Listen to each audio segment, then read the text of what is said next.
Welcome to another episode of Reseller Evolution. My name's Scott. And I'm Carl. How's it going, Carl? Good. It's been pretty quiet this week. Nothing's happened. Just relaxed.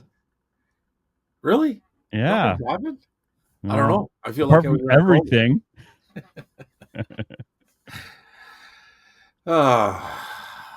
So the second we finished the last podcast, I think within an hour or two, the world went upside down. But we'll start a little positive. How's your week? Dude, my week has been really good. I'm not gonna lie.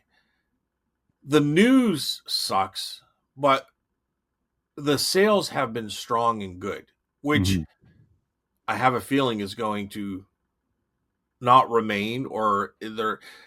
So I don't want to get too far ahead of the self, but we'll talk about the future. But as far as what happened this week, my weekend was amazing at the booth. This month is beyond expectations. It's showing signs of last year. Last year was every month but one was above expectations. And this month of August has so far is surpassed, and we still have we still have the weekend, and today we were closed yesterday, so Wednesday, Thursday, Friday, Saturday, Sunday of this month, and I'm already surpassed my month's expectations. So these are just bonus days. Nice. So that's good. That's good. People are buying at the booth, which is important right now for reasons we will get into. But my last 2 weeks on eBay has been very strong. And today I had I had a book sell for $400. That's going to Canada. Thank God. And we'll explain, well, it can only go to Canada. I'll explain that later once we get into that part of it, de minimis. But and I also sold a camera, video camera parts and repairs. So that was around $40-$50. Yeah. So, I mean, I'm still like, I'm treading water, but there's lots of air to grasp at this point. Like, what? I'm drowning, maybe. I don't know yet. I might be learning to swim. I don't know where I am, right? Okay. So we're at that. I just got thrown in the water, and I can either swim or drown. And right now, my legs and arms are working properly enough to keep me above water. I don't know. Is that a good analogy? Sure.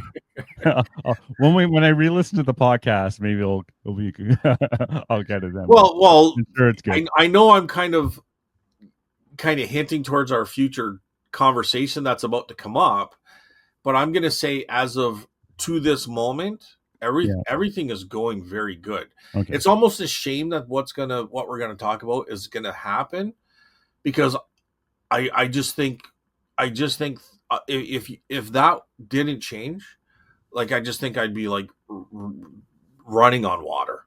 You know what I mean? Like, it'd be like running over top of the water. So, like, I don't know, but I don't know. We'll see what's going to happen. I don't know. It could be good. I mean, it was bad. And then it was like, well, maybe there's somebody, eBay threw us a lifeline. So it'll be different. How about that? Well, different can be better. Exactly. Right. We don't know. So, to me, this was in the works regardless of what has transpired. I know, well, we'll get into it later. So my week has been very good. I started going out doing some yard sales. I picked up a few items, and then I got a phone call. Scott, you got to come home. Tucker got out. I don't know where he is. So he ran off. Oh. So lucky I was like 5 or 10 minutes from the house. So I came back. It took me an hour to find him. Oh my God. Yeah, he just took off. He's gone. Like, and across the road, there's no houses. Kind of it's got some forest and stuff like this, and then it goes down in a gully. But overpass is a Highway 3, which isn't a major highway, but it's a highway.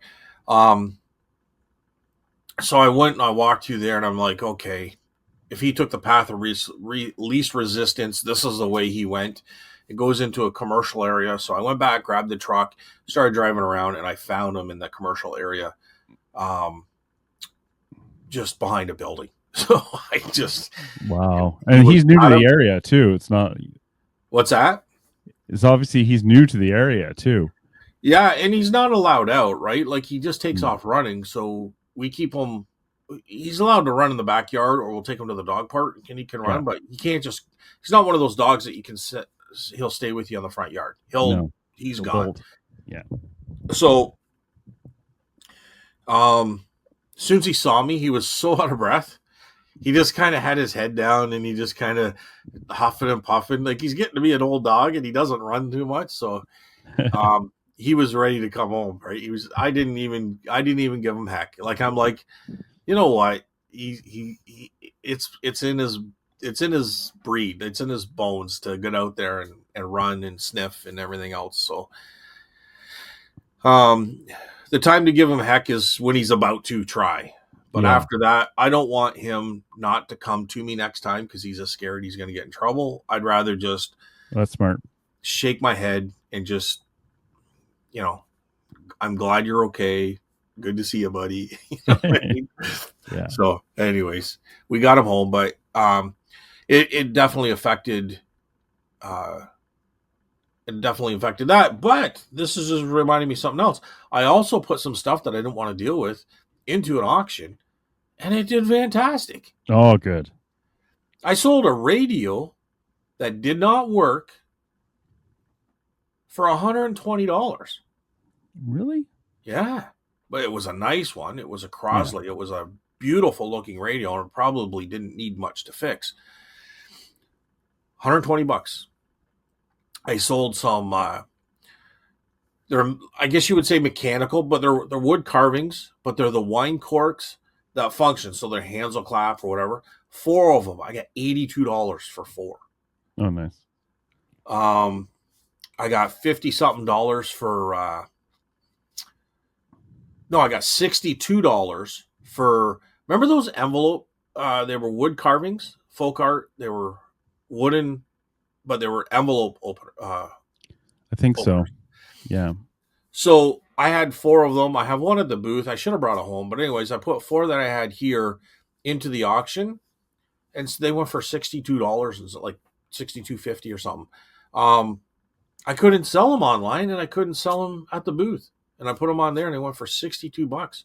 That's probably more than what if you like. I don't know online. I think I was asking around $30-$35, but for one.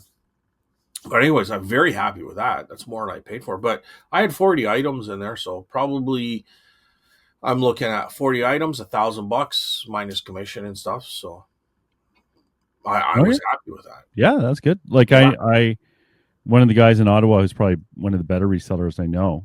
That's all he does now, is he put things in a higher end Ottawa auction.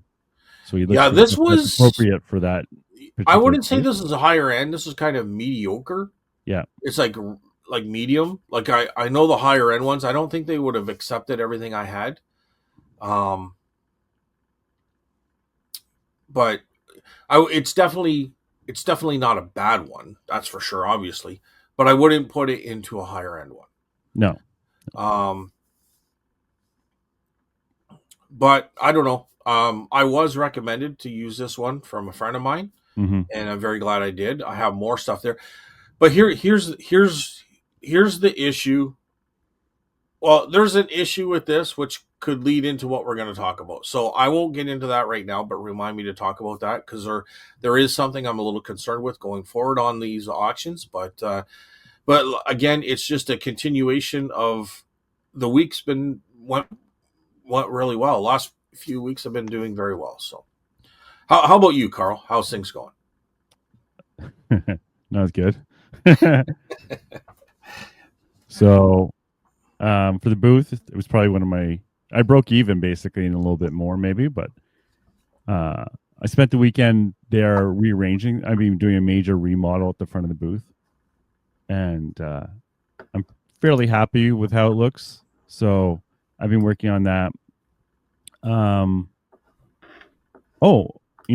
So the sales there were, like I said, break even probably after I take all the expenses out. Online, for reasons we're going to discuss, I've actually put my store on vacation mode just until things are more clear what's happening, but we'll get into that, why I did that. The other big thing, actually, I created my website. That was a big thing. So I created carlbuys.com. That's the website, and then made it. Nice. And it only took like 2 hours. And a lot of that time was actually just waiting for it to register online. So I actually used ChatGPT to help me to guide me through that. And that helped a lot, just figuring where I didn't take all the advice it gave, but if people are interested in the costs to register the domain, which is your, the .com site you have, Yeah. it was $9 a year American. Oh, that's all right. Yeah. And to host the site, I'm using a very simple host. Like it's not like doesn't have a lot of tools to it, but I didn't want a lot of tools to it.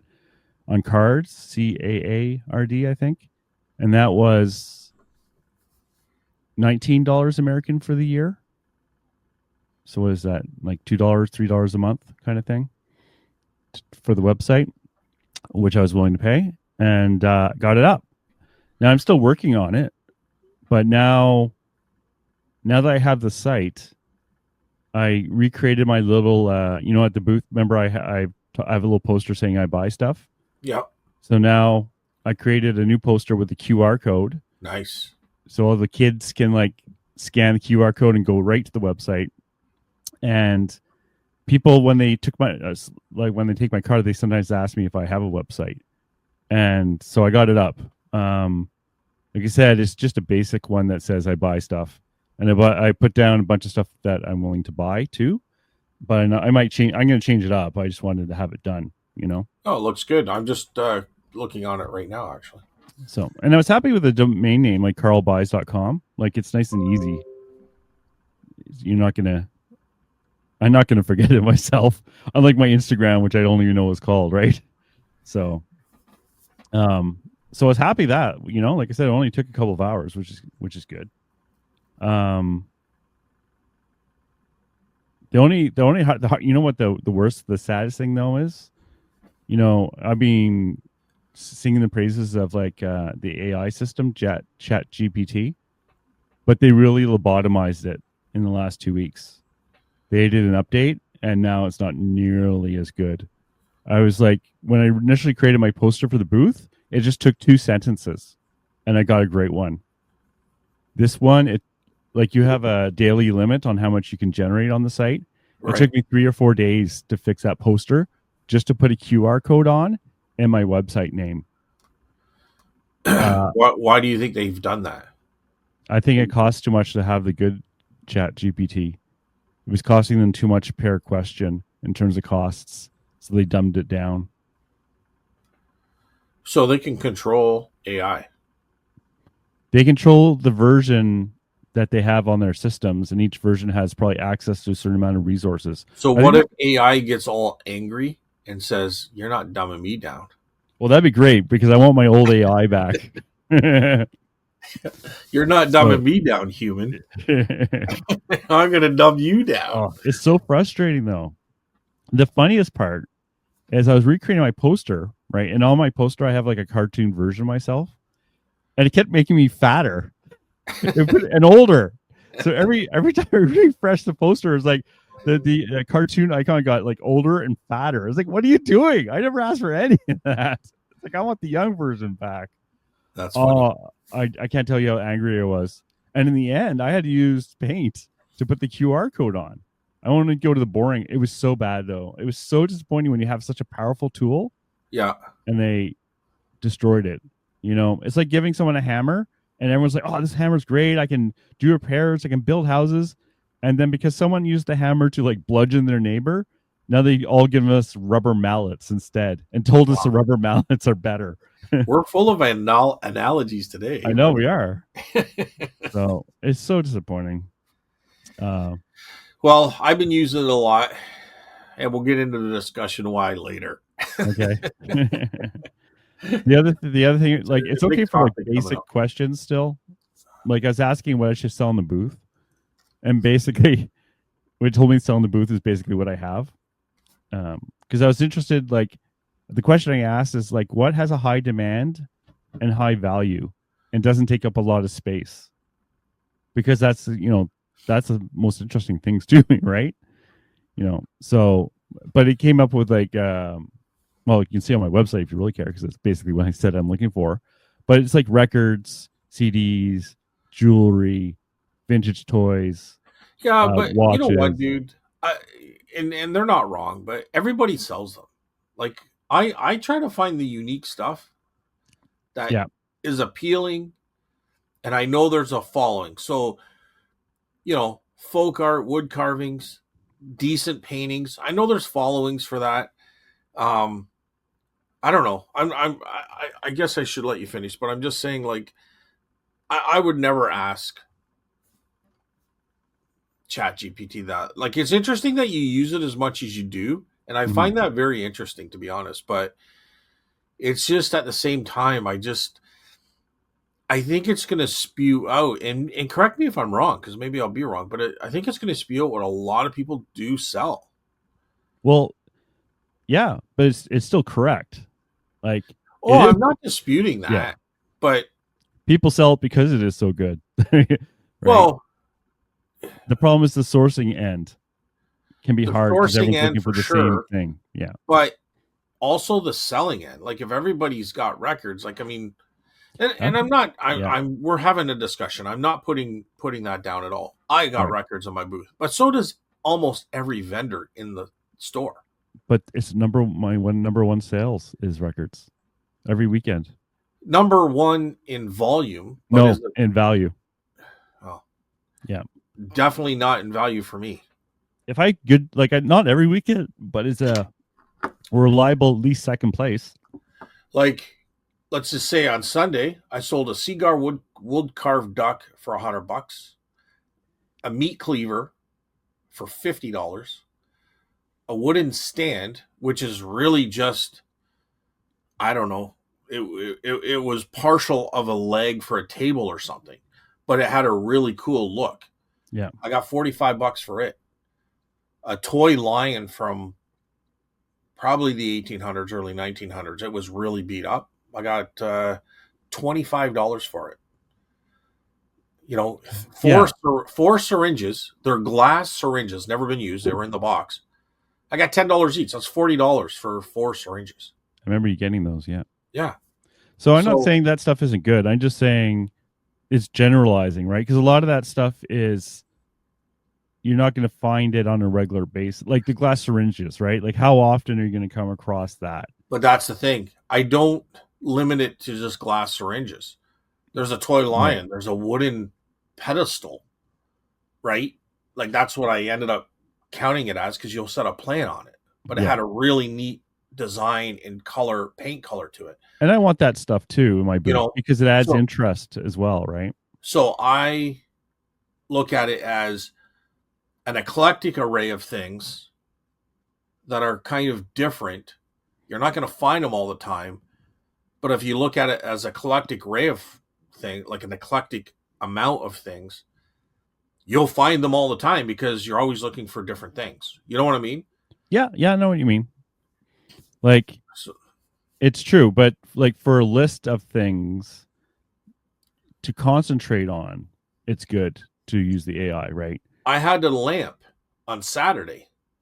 It has a Victorian style to it. Yeah. I got two of them for $4 at an online auction. I sold the one. I have the other one here. I was going to sell it online, but I think I'm going to put it in the booth. But I got $145, like no discount or anything. Victorian lamp, $145.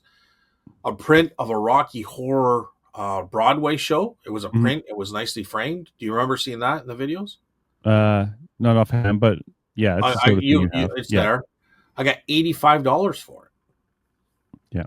Yeah. Sweater, books, a knife, 15, railway model cars and model houses. The model houses do very well, but VHS tapes, like I'm just saying, like I don't know, like I think you have to expand. For me, anyways, I have to expand out of the norm. Like Don't get me wrong. I want all that stuff too, yeah, right? It's not like I'm saying don't get the other stuff. I'm just saying, you know, the amount of, like, for example, records, right? The amount of inventory value you can have per square foot is really good, right? Because you could For have sure. like For sure. $500 in a, you know, 1 foot by 1 foot easily, right? Of records, where it's hard to do that if you have furniture being that small, having that amount of value in that same amount of space. As long as there's demand, right? You can't, you know. So it's a balance between the two, because I still want the unique things to grab attention too. And I don't mind, like, if something's bigger and it has appeal and it sells, like, I'm not going to turn it away. I'm just saying you can concentrate on the other stuff.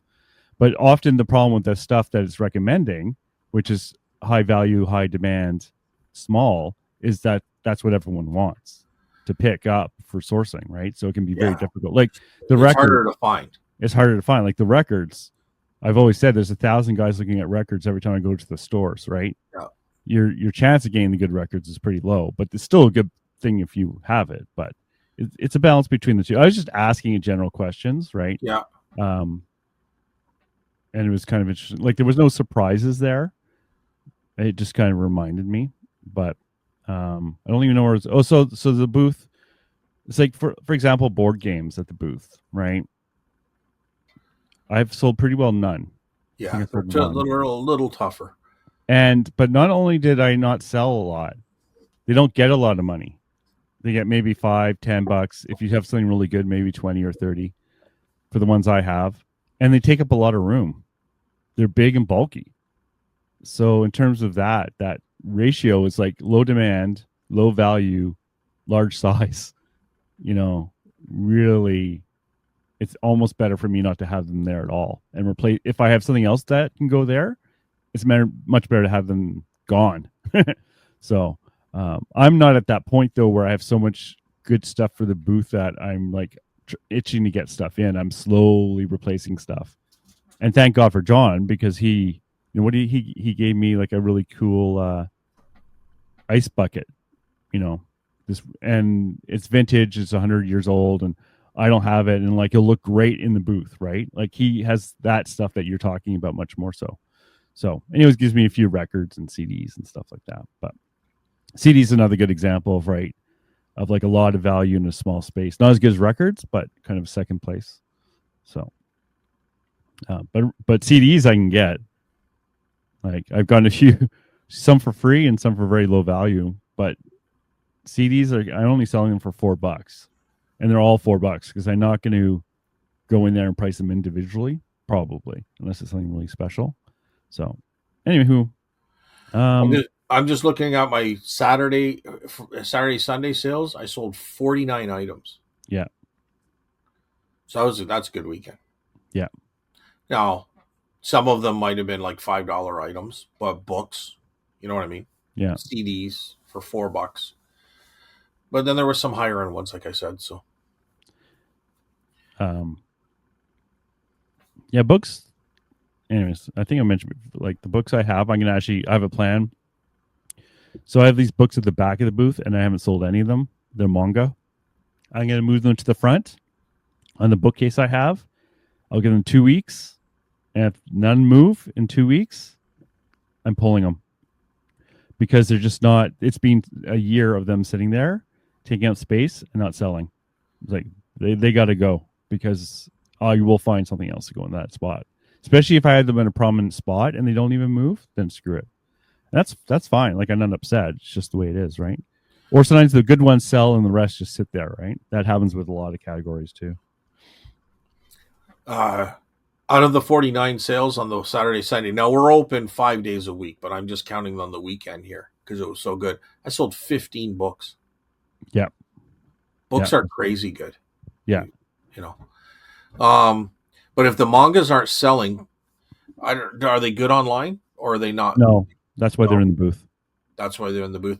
So have you ever thought about collecting a bunch of stuff over time that's just not selling and throwing it into an auction? No. Are you going to? You know, maybe. Like I've heard you talk about it. I've heard other people talk about it. And John's done it. I think I bought John's stuff actually at the auction. Oh, I know I have for sure. But yeah, it doesn't really cross my mind because like if I really don't want something, I just turn it into a Value Village coupon, and that Value Village coupon gets me like 20% off.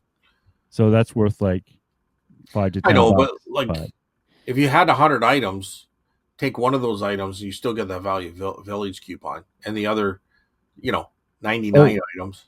It's better at the auction. I won't even deny it. I'm Yeah. just doing it. No, the answer is no because I just Like I honestly, I afford think it. if you just took a shirt and gave it to them, they'd give you a Value Village coupon, would they not? Like It I don't doesn't think matter. there's okay. You have to at least give me this to Yes. get that. I've think experienced that, but that's at the Serval one, and they're bitchy there. I don't like them. Yeah, And who they're cares? horrible there. They're so mean. I brought a big bag in, and they're like, "Next time we want to see a much bigger bag." Screw you! You get all your stuff for free. Yeah, I'm exactly. giving you free stuff, which is all garbage, but I didn't tell them that. I'm And sure. it's like, giving you a hard time. Come on. Yeah, I'm sure they get a lot of that kind of stuff just for the. Like, dude, you could honestly go pick up some stuff on the side of the road, take it to Value Village, and get your coupon. Dude. They don't. Yes, they must throw out. I'm guessing, but at least half the stuff they get, they probably put right in the garbage, and that costs them money too, right? That's For not sure. for free. So For sure. I'm not. I don't bash them too much because basically it's biting the hand that feeds you in some ways. Yeah. Wow. Not for you, maybe. You elitist. Yeah, I'm a garbage picker. I'm going around looking at the curb. That's an elitist. You won't see me in Value Village. Value Village is for hoity-toities. I'm just looking over to the side what I got. Like I got like some crap the other day, but it's nothing special like a CD player. But it's so easy. That's what I like about it. And I only go if I have to be there anyways nowadays. And I'm not really sourcing a lot. Like I sourced, I sourced Metronome. I think that was our Bolo one week, right? Oh yeah. Yep. It's worth $40 or $60. Yeah. It's just 1980s. It's Metronome. It looks like some of the older ones from Germany can get into the hundreds. Yeah, I was trying to like some of them are signed. Like this one is actually it's over 100 years old, but they're quite common. This one it's still 40 to 60. Don't get me wrong. You'll get $40 out of the booth on that. Yeah, and I might just throw it in the booth. I get that from. And why do you think I might throw it in the booth? Do you have any idea why I would just not sell this online? Because you're scared. Because I can't. Is there anything else you want to add before we get into the news of the week? You can sell it online, dude. You just can't ship it across the border. Oh, why is that? Because you're scared.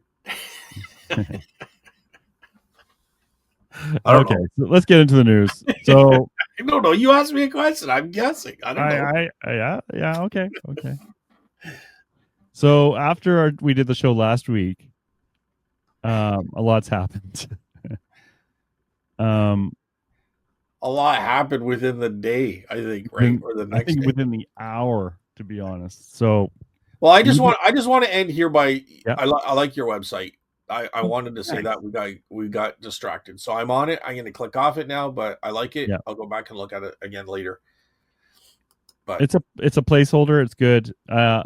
Like I said, the main thing is I can put on my poster now, and people can go there and like at least contact me, and I can order new business cards because now I can I'll put the website on the business card, and I'm believe it or not, I've actually run out of business cards. I don't know how I managed to do that, but I'm actually low. And every weekend, this is something else that happens. Every weekend, one person at least grabs a business card, so that's good. But someone actually contacted me back from that contact and gave me a strange list of CDs. So I'm not sure what's up with that. So I'm going to contact them and just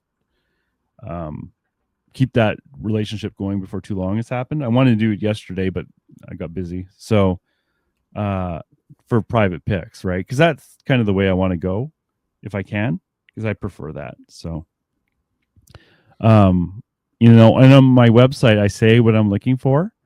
And I understand there's arguments both ways for that, because some people say, well, and legitimately say, well, you don't want to say too much because you don't want them not contacting you because they have something that's not on your list.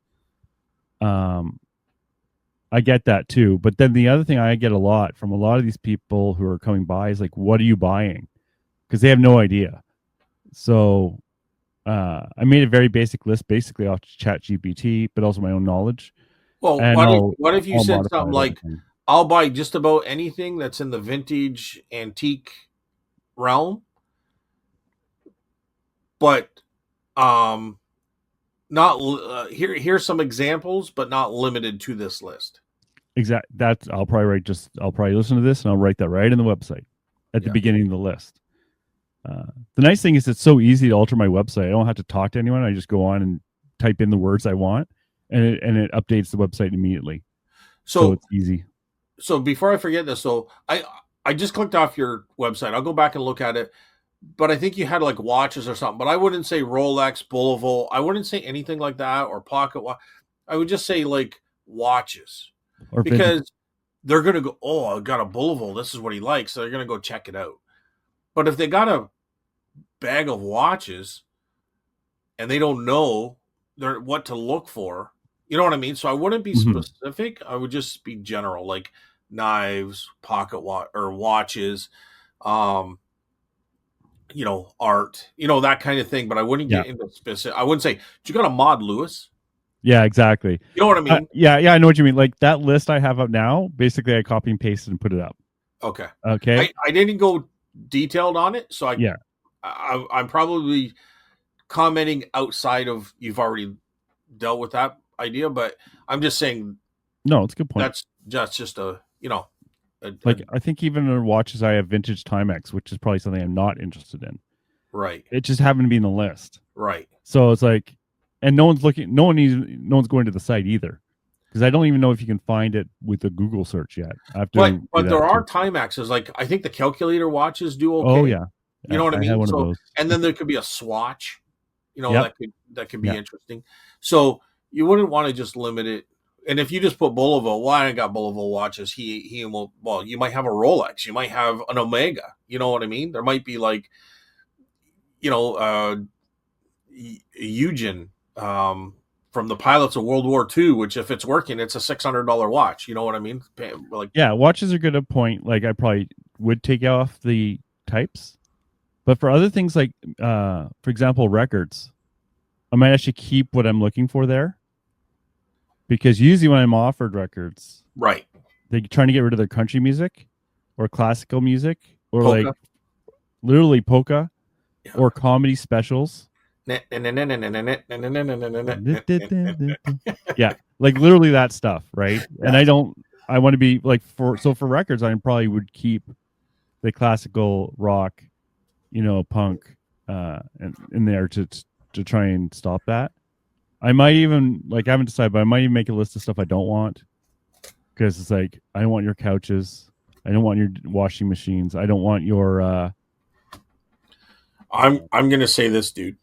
I wouldn't put we don't want. You could always turn it down.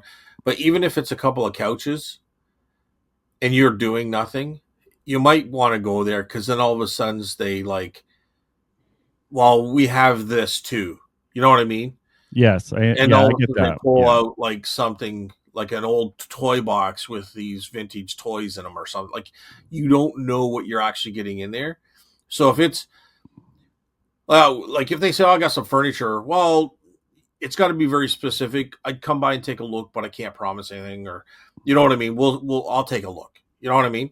You get a foot in the door, you start making a rapport. They're kind of relaxing a little bit, and then you can hit them. Well, like, if you had vintage toys, I'd be interested. Or, you see something, oh, this is interesting. Like an art hanging on the wall. I don't want to take anything on your wall or off your kitchen table or anything, but do you have something in storage that you'd be looking to get rid of? Well, that's a good point. You know what I mean? And then all of a sudden it develops into this, oh yeah. You know what I mean? So like, they didn't even think it was worth posting or telling you about, but then it might be a gold mine, right? That's kind of why I wanted to list though too, is like, they might not bother contacting me thinking they have nothing when they actually, like you've always told me, when someone's clearing out the house, they always throw out the good stuff and keep the crap You're right. Because they don't know it's good stuff. because they don't know. Yeah. But like, I don't have any experience in private picks except for that one time, Wrinkle Dogs. So I'm trying to build up that experience a bit too, right? So, and you know what? I don't. It's Dude, we've all been there at the beginning. Like, Yeah. so I still look at some of the stuff I buy and like, why? Like, and you throw it out. Yeah. It wasn't so much. It wasn't so much estate picks for me because I kind of had an idea for the older stuff, which for the most part you get your money back because you're buying bulk. But where I did get hit was at auctions because I would just buy the cheap stuff or it's broken or it's like broken stuff. Yeah. right? Or I buy a crazy tray lot, which I love tray lots. Don't get me wrong. I'll buy tray lots all day long because they're cheap. But there's ones that I won't buy now. Where before, $5 for the tray, I'll buy it. You know what I mean? Oh, 100%. But there's ones like, okay, I know that is all crap. You know what I mean? Yeah. Yeah. So, or I know that most of the stuff is like ceramic or it's, like it's old chippable chipped stuff. glass and yeah. So I'm not going to buy it because if it wasn't chipped, they would have put it on the premium table without the tray. You want to see at least something in there that's at least interesting. Yeah. But it's hard. Like when they're doing those auctions and they have the tray lots, it's not like they put one tray a lot up at a time. They put, like where I am, they put like 8 of them up. Dude, they just go so fast with the tray lots because it's at the end and there's hardly anybody there. And you're trying to remember which tray lot has the stuff you actually want in it and still on the table. And it can be hard to see without like going up in front of everyone, which I have done. I talked about an example like that where it was a reverse situation on this show, but I didn't realize there was really good stuff on there, which was all remember the fortune teller cups and all that kind of stuff? Yeah. And I'm like, oh, shit, like, I don't think I would have got it because I think the guy would have outbid me anyway. He knew what was there, but I could have tried. I could have put my arm up a few more times. You know what I mean?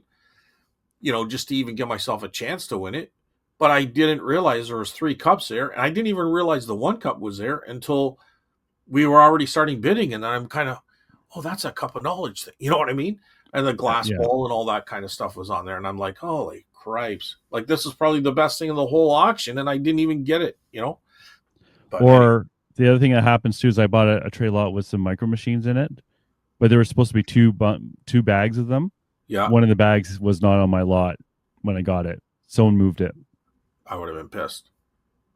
Yeah, but you can't complain about it. What are you going to do? What are you going to do?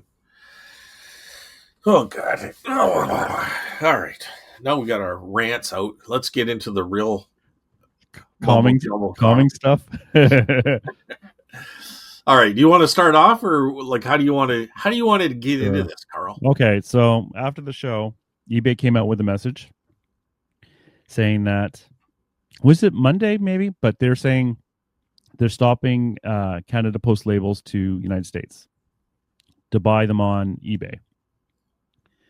And the reason for this is that we talked about it. I think it was easy. I was saying DPP, but I think it's duties delivered paid, DDP, is going to be mandatory for the postal system into the United States, which means that all the tariffs and duties have to be prepaid before USPS will accept the parcel from other postal companies like Canada Post or UK Post or India Post or wherever, right?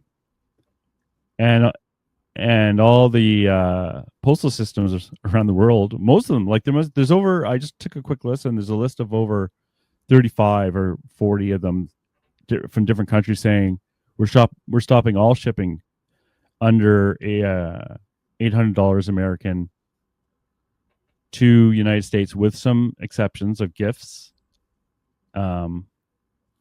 starting on Monday or some even less on Sunday, until they can figure out how to change their systems to enable them to actually do this, because it doesn't exist now. Some of the like Canada Post came out and said they're working with Zonos, which is that company I've been talking about. Yeah. And saying they're coming up with an arrangement with Zonos to do this. But as far as I know, it's not going to be implemented in time for this Friday. The other thing with the Zonos, though, is there's fees associated with that, so it's not going to be free. I don't quote me on this, but I saw it's going to be $2 plus a percentage of the tariff fee that you're going to have to pay per package. So it's going to increase our shipping costs. But the main thing is, just for a window, we don't know how long it's going to be. You can't even ship to the United States using the postal system. Now you can still do it UPS. You can still use FedEx, chit chats and stuff like that because they already have DTP implemented into their systems. But I don't. For a lot of Canadians like myself, I just been using Canada Post because it's easy and cheap, and it worked. So I took the decision just to take down my store, just vacation mode, just until this all until it's more clear what's going on, because the information's coming out hasn't even been that clear. Like I don't think I've seen anything from USPS even talking about this thing happening, so that's one of the pieces of news. Well, I'm just gonna jump in here real quick. Yep. I didn't put my store, shut it down. No. I ended all my listings except for anything over 100 years old or 100 years old and older. ChatGPT says this is your HS code. Yeah. And that anything 100 years old or older is duty free. I don't know if that is true or not, but I sold some books. I sent it UPS, and I'm going to just try the tracking right now. So it's in Illinois. So made it across. Yeah. Made it across.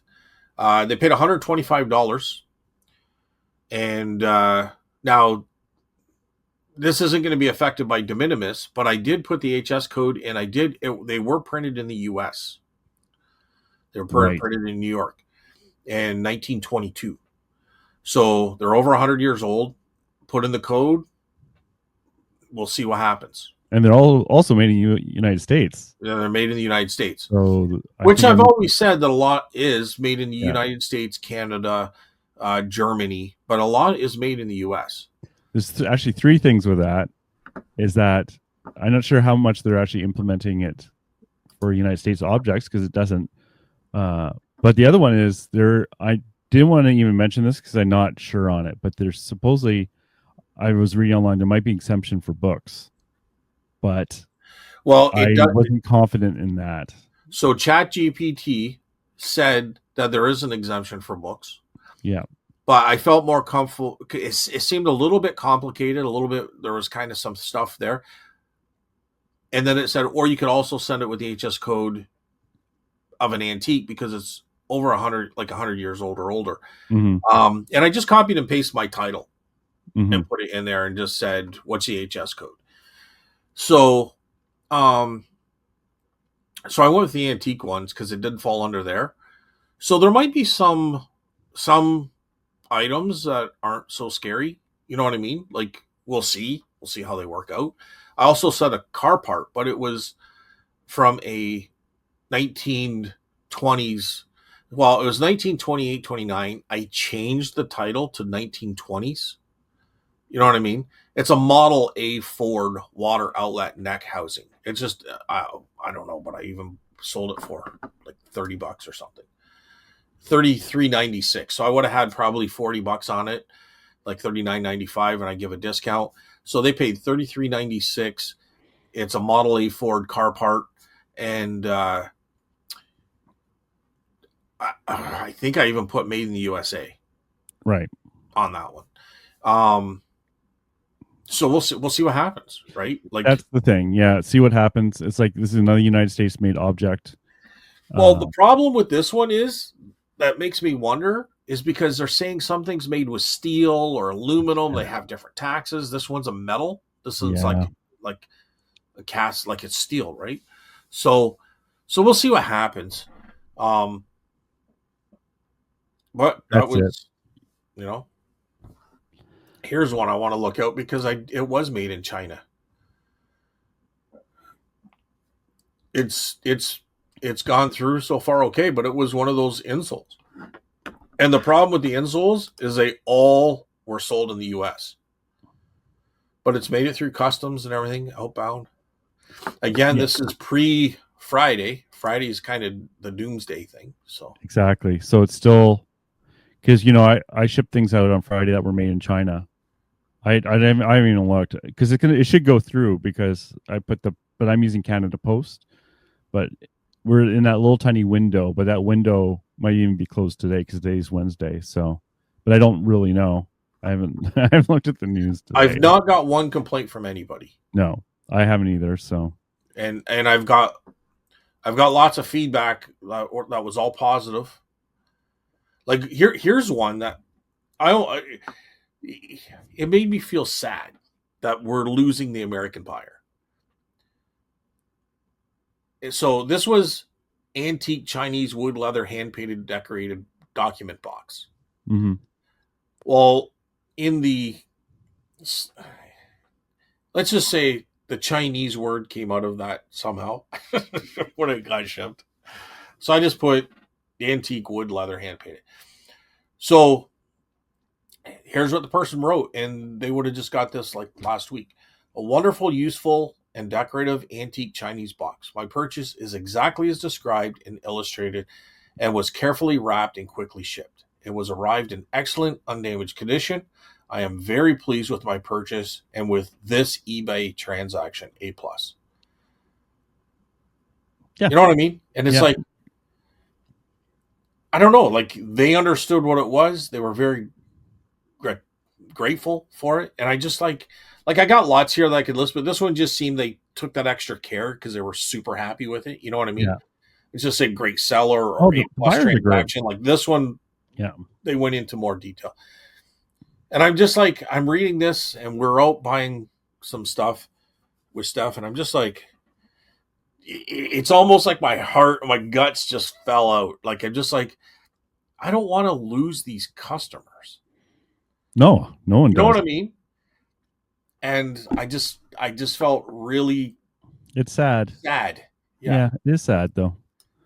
That it comes down to this. Like, you think we could have worked it out a little, but the one thing I would say though, and I know I'm on repeat. It's not just us. Now it's the whole world, and you can't even get stuff if you wanted to as an American now because they won't even ship it now. Well, let's go. Can you imagine all the pressure of that, of all these, Denmark postal, Ireland postal, UK postal, all these, they won't even ship anymore. Like, right. Well, let's go a little bit deeper though, Carl. Okay. And you said this to yourself. You said it's not really fair that, like, our system was always $20. So really their system is just reflecting what the other world has been doing. But if you're a reseller in America, you're happy as pig and shit. Oh, this is great. Yeah. Like those guys, I watched, what's his name? We talked about him before. He's a Canadian guy. Josh. And he said, he gave out some numbers. He said there's about 10,000 kind of in the top category of resellers between, like, on eBay. And he was saying 28% of them are American. The rest is from other parts of the world. So basically, and I can't back these numbers up. These are what he was saying, but basically 70% of your competition is gone if you're an American. Yep.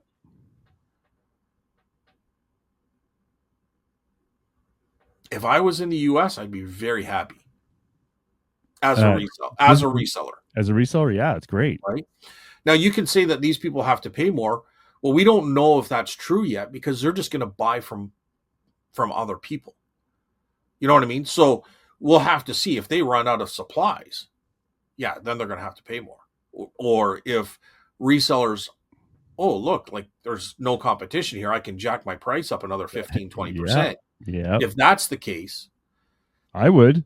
well, I wouldn't until I see that trend happening, and then I would match that. But I Yeah. wouldn't be the first one to jump up. Oh, I can go to 20. No, Like, but you would see sold prices increasing in the United States well, because there's less of a this is supply. my point. It'll be interesting to see if that happens, It'll be a lag. Like right? it's not like it's going to happen tomorrow. Well, we're getting into Q4, so if it's going to happen, it's going to be happening in the next couple of months. Yeah.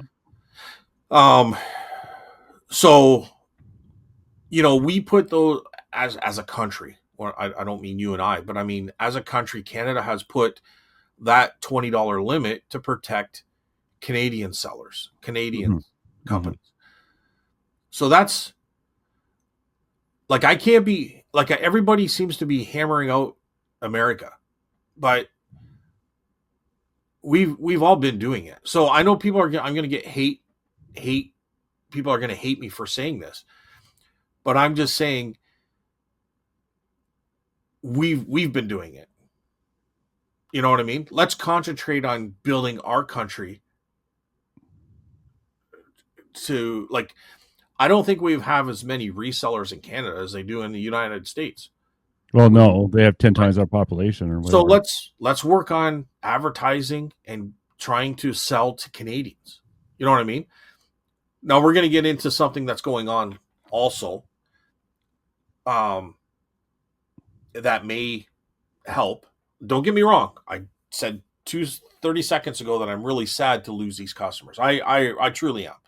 I'm not happy with the situation, but I'm saying if we were to take this situation and just try to make it into a positive, I think we have to start saying, how are we going to advertise to our Canadians? How are we going to try to move forward on this? Because we should be able to still do well selling to Canadians. We have less competition, less competition in a way because the $20 rule. So let's entice our Canadian buyers. Let's try to per capita, per reseller, all that kind of number game, try to be selling to them. You know what I mean? Like, I think that's the way you have to look at it. Like, there's a few things there. You had it on .com because you didn't, at one point, you didn't, and neither did I.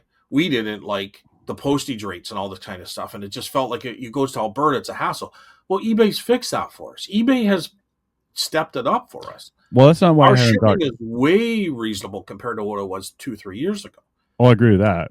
But I didn't put it on .com for that reason, because it didn't make a difference to my shipping costs. But right.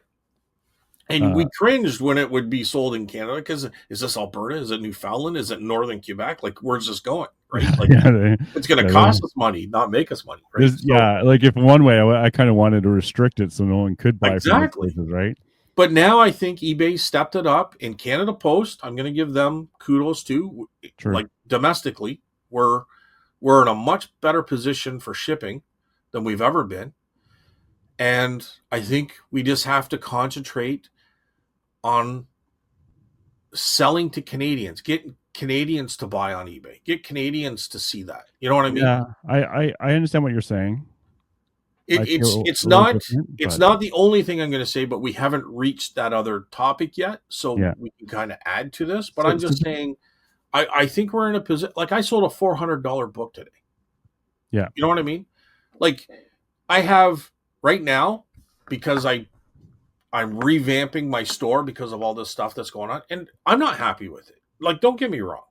Like, I'm like, it's upsetting because I have good customers out there that I can't ship to right now. Maybe that changes coming up in a month or so, but so don't get me wrong. It's not like I'm saying this is good. I'm just saying we have to find an opportunity to do something different. I have 276 items in my store right now.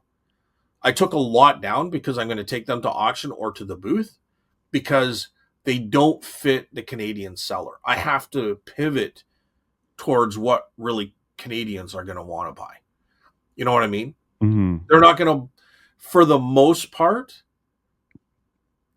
they're not going to pay $50 for a fashion sketch of New York fashion designer. You know what I mean? Like all those sketches. I can put them in my booth. I'll get $12.95 for them, for each of them, $10 a piece, because people are going to like that part of it, Yeah. or they're not going to connect to it the same way as someone on eBay in the US would connect. Does that like that? I mean, they're older, they're from the 30s, but I don't think I'm going to get that. Every time I sold one of those, it went to the US. Oh yeah. And like, I agree. You can go towards the Canadian buyers, but if I could just rewind for a second, Yep. if you don't mind. So the big difference is with the de minimis for Canada and United States is there's a reason for de minimis, which is you don't want to put bureaucratic stuff on low value items. That's the reason you have that, right?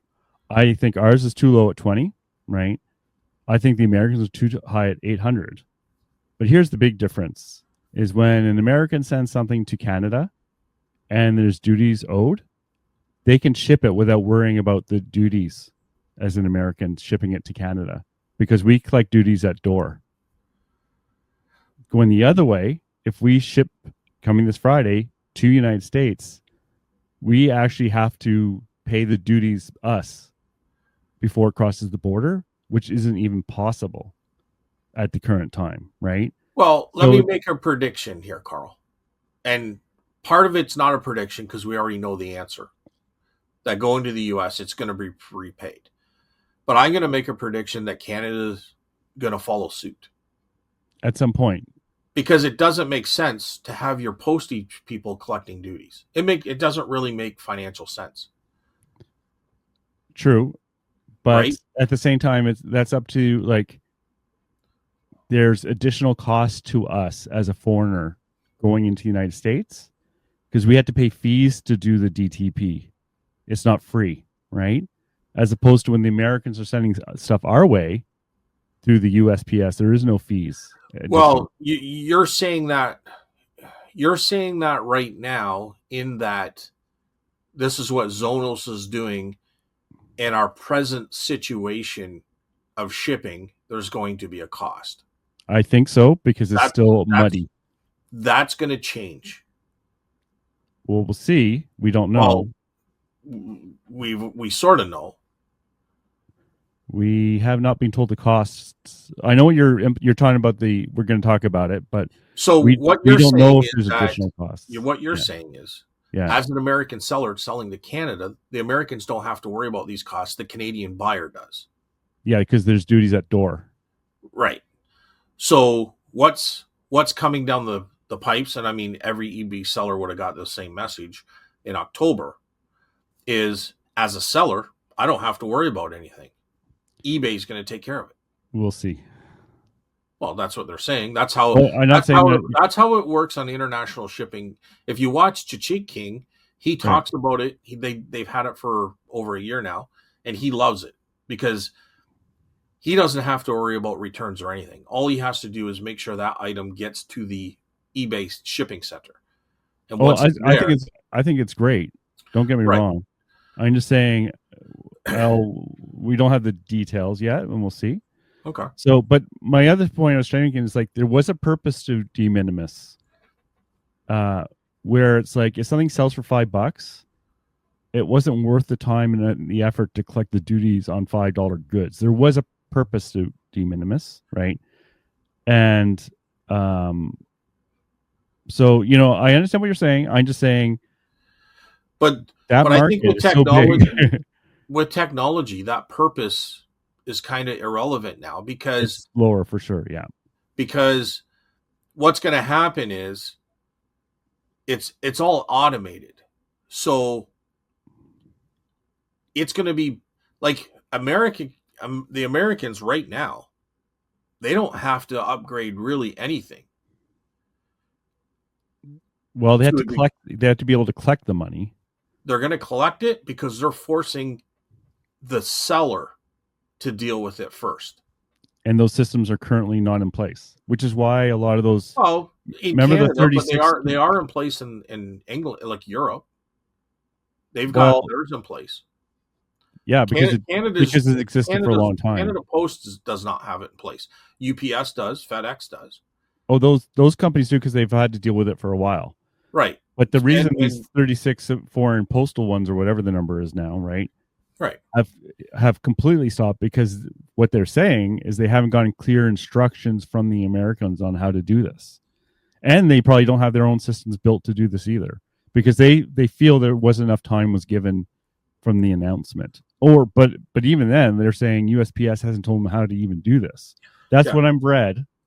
Okay, so and I don't want to sound like I'm a pro de minimis gone to zero guy. So that's not the direction I'm going. I'm just saying how I understand it. Yeah. So I don't want to get an argument of or a debate. We're not arguing. Well, we're using incomplete information to discuss the topic, right? Right. But I don't want to sit here and say, "Oh, it's going to work" and all this stuff. Like that's not what I'm saying. Yeah. I'm just saying with technology, like the de minimis was added, I think, in the early 1900s or even late 1800s. Yeah, it used to be like $1 or something. Like I think it was 90 years ago or something like that. Yeah, it used to be $1. But yeah, but what could you buy $1? I know, right? That's probably $1 billion now. Yeah. So I'm just saying with technology and everything, a lot of those things are irrelevant because technology is going to deal with it. Listen, I don't like this. Don't get me wrong. I'm not. Hey, this is a great idea, man. This is awesome. Yeah. No, this is less. This is great. I don't want to buy it from. No one wants this. Now we got to figure out. We got to find out what things are made. We got to find. I'm just saying. HS code. Well, the HS code for me was easy. I went into ChatGPT and just asked, and boom, it was there. So yeah, it's just bureaucratic, I should say. Then I just copied and pasted what's the HS code, and I pasted my my title on from my eBay, and it gave it to me. Copied and pasted it there. Yeah, and like I said, once you figure out HS code, it's not like you have to keep looking up. Like for toys, I just use the same one over and over, right? Once you know it. Well, I mean, I think it could be different from one made in China compared to one made in Germany, and one that's 1910 to one that's like 2010. I think the HS codes are not country dependent. I think that it's item dependent, isn't it? Well, I don't know. I know age is going to make a difference, but true. But I don't know. I would think the HS code is different because we're getting charged differently. Like I know my based on the origin for an HS code. I think my HS codes from like John Jenkins to a Britain is different. And John Jenkins is Hong Kong and Britain's is China. Like it's the same kind of thing. Are you using a different HS code? I'm pretty sure it came up with a different HS code. I haven't used an HS code yet, but I did do the checking on them. Because the HS code is based on the item type. Yeah. So if it's a German soldier from Germany or a soldier from China, it doesn't make a difference because they're both toys. It should be just the toy code, right? I don't know because I'm pretty sure it was. I'm gonna check it right now, Carl. Okay. Well, that's either way. It doesn't. That's surprising to me, but anyways, it. Hopefully, in the next few weeks, things will be a little more clear. It could be a little confusing because some things give you totally different. Like you might have an option of 3 different HS codes too, right? So I think the funny thing too is the HS codes. I don't think even makes a difference right now, unless it's something that's exempt from tariffs. Because if I have a toy soldier made in Canada, or I have a tool made in Canada with different HS codes, the tariff doesn't actually change. It's still 35% independent of the HS code. So anyways, this is kind of what we're talking about, like just bureaucratic annoyance. Well, there's a difference in an HS code from US and Canada. For the item type? Yeah. Like the HS code US, it's the same thing, is 0.49 in Canada. The first numbers are the same, but the last 2 are different. 49 US and 90 Canada. Oh, okay. So I'm wrong. I'll look into it after. Hong Kong is different too. So the first 4 letters for toys are the same, but the last ones are different. Maybe So the it's last one's is the country code. 9503, and then based on where it's made, like Hong Kong is 00, Canada is 90, and US is 49. Okay. Those are the last, and China. Oh no, that's something different. But that's even a whole different. That's 9705. So that even changes right on the first 2. Okay. So, yeah. So there's. I'd have to read through it, and we don't have time right now because there's a lot to read through. But it might give me different reasons for all this too. But just on a quick glance, those are different codes it's giving. Okay. So that's ChatGPT, by the way, for everyone listening. So what do you that'd be Google AI, or are you Googling that, or are you using ChatGPT? ChatGPT. Okay. Yeah. I don't know any Googling chat. Well, then when you Google something, it gives you the AI results at the top. Oh no, this is ChatGPT. ChatGPT. Okay. Anywho, so where were we? Well, we're all going down. Yeah, we're all yeah. Get your hunting knives. I just think you just pivot a little bit. It's not going to be fun. Don't get me wrong. I'm not happy with this. I know everybody's going to say, but I'm just saying, if they're just doing what we've already been doing, and we have it in place to protect ourselves, then we have to kind of look at both sides. And I think people stop looking at both sides. I know you look at both sides in a way because you've said this before I even knew what friggin' de minimis was, dude. I've been talking about de minimis for years. But, I'd like to see ours, to be honest with you, and I don't think this is in the cards, but I'd like to see if we raised ours up to like 300 or 500, maybe they would raise theirs. I don't see that happening. I think there's a whole different reason. It's not a tariff related thing. It's a money collecting thing. Because Europeans have much higher de minimis, and they got theirs lowered to 0 to United States. I think it's just everything coming in. They didn't pay much attention to it, from what I can tell. And here's another thing: the Zonas guys were talking about on their line. Like, there's people taking, like they were bringing stuff in Canada made in China and then throwing it in boxes under $800 and shipping it out that way. So people are working around this. You know what I mean? Yeah, we talked about that last week. Yeah, but I'm just saying, it's too bad that, and I'm not even sure if crap like that is what their whole purpose was, but we're just like little minions selling out of our basement. You know what I mean? We're getting whacked as a kind of we're collateral damage.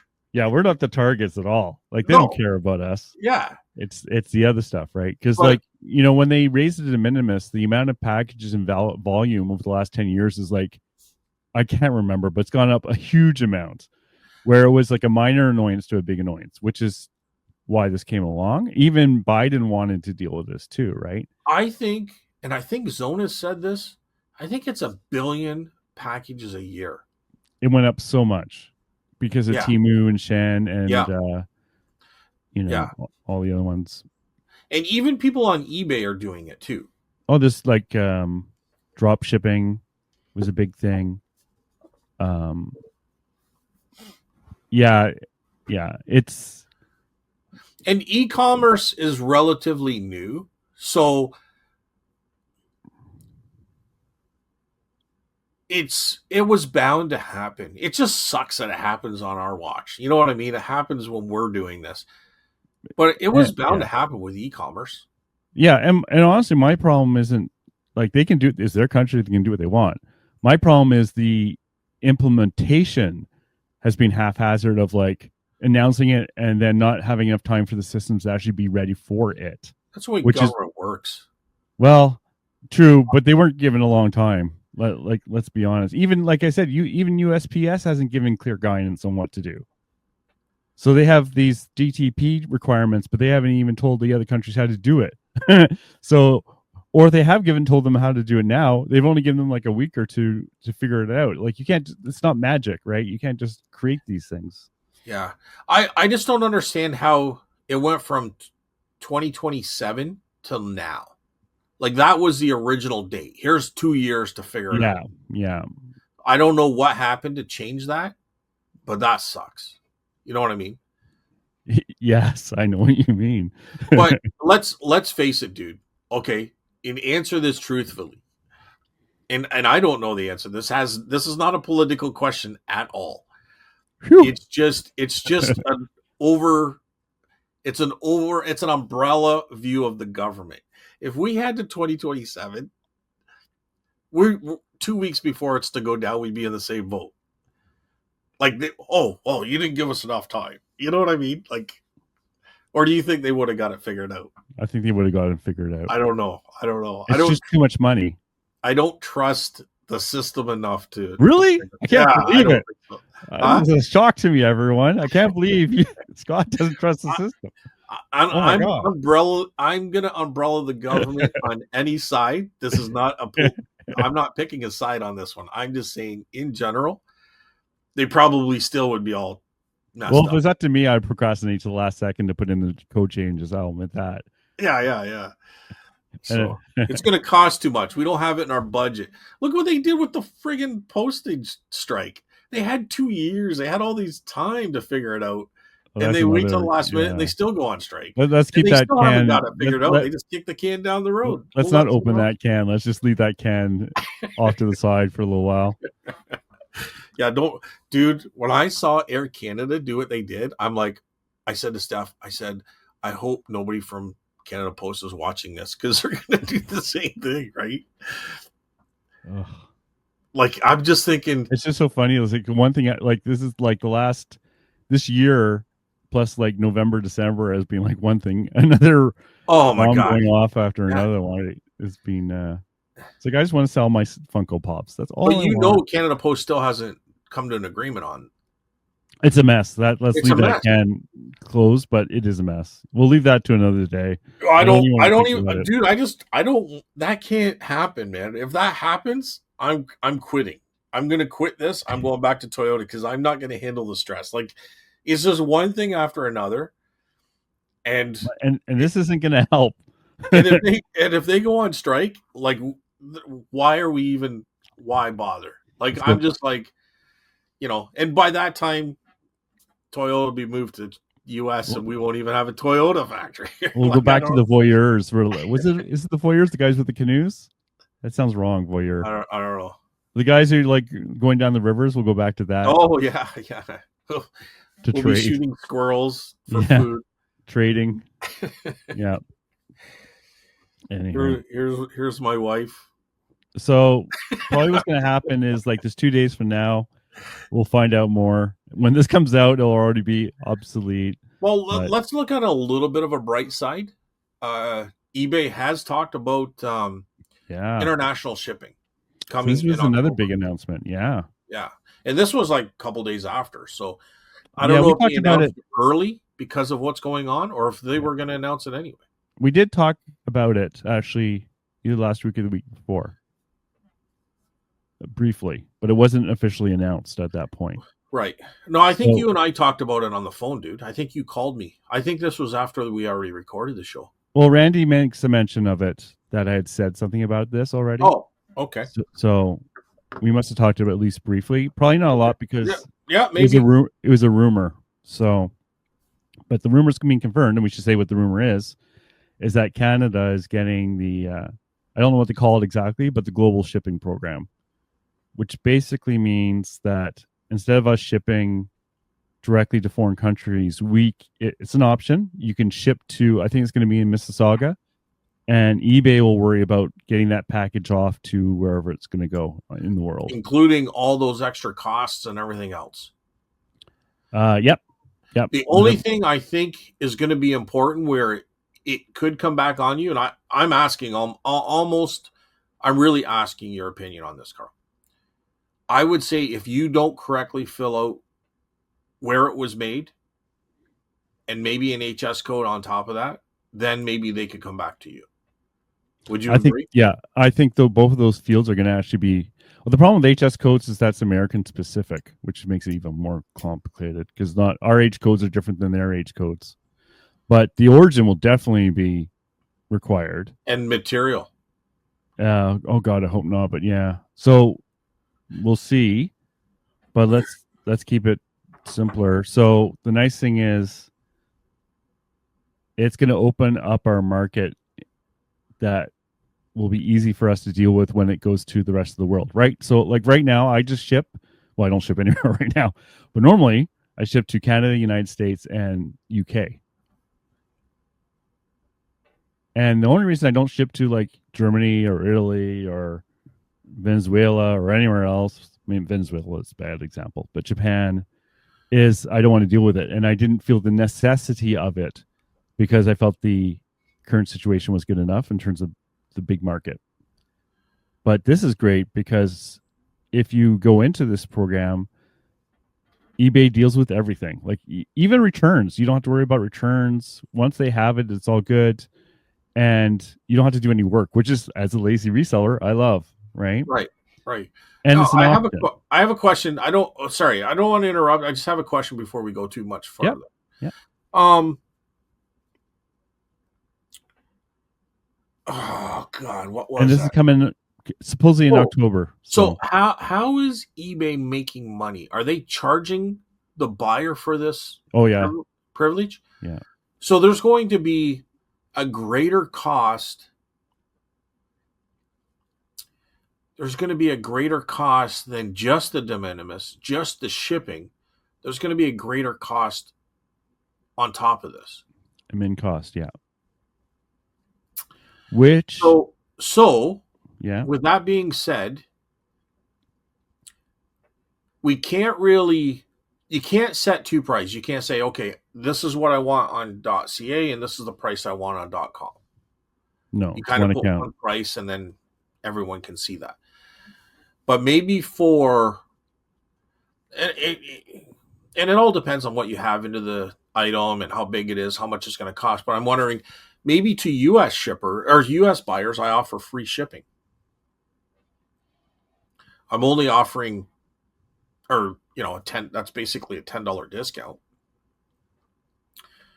Because not everything, like if something's going to cost me $50, I'm not going to give them free shipping unless it's like a $500 item or whatever. But you know what I mean? Sorry, what's your question?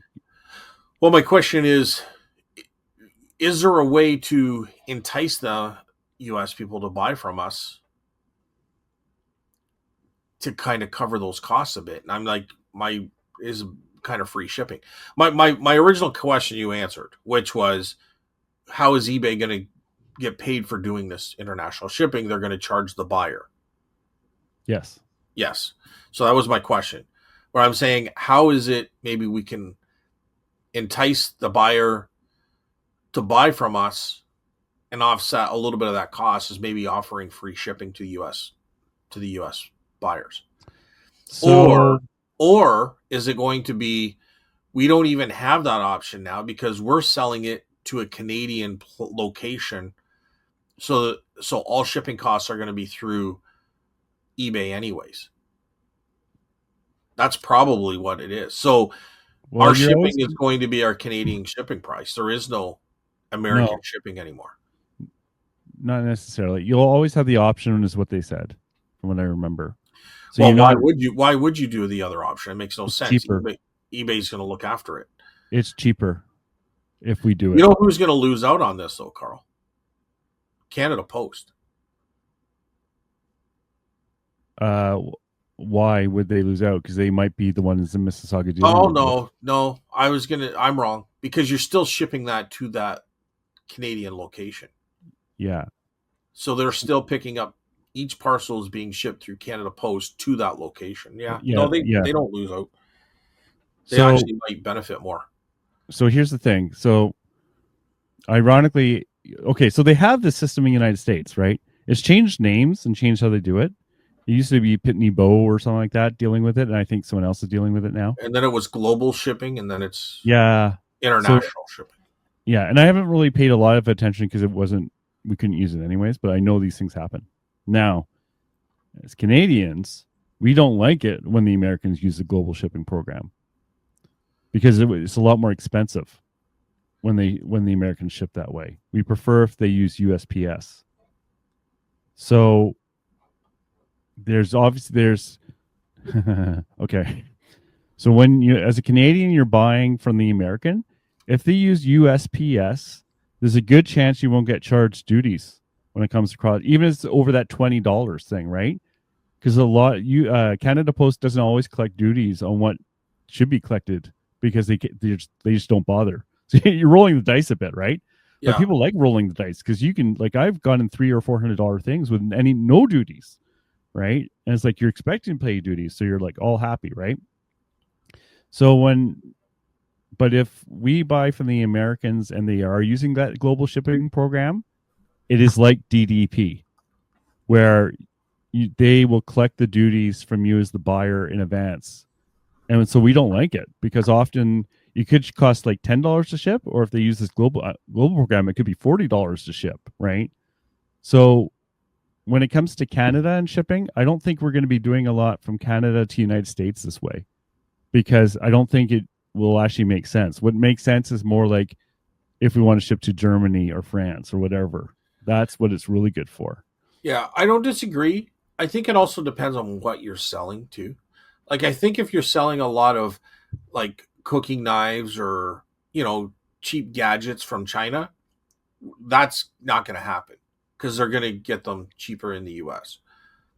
But I think if you're selling kind of rarities, collectible, like for instance, that Dick Tracy toy that's rare. Yeah. I don't think a collector is really going to care about an extra $50 on that. He's already paying $400. You know what I mean? Yeah. You disagree? No, I'm just trying to understand.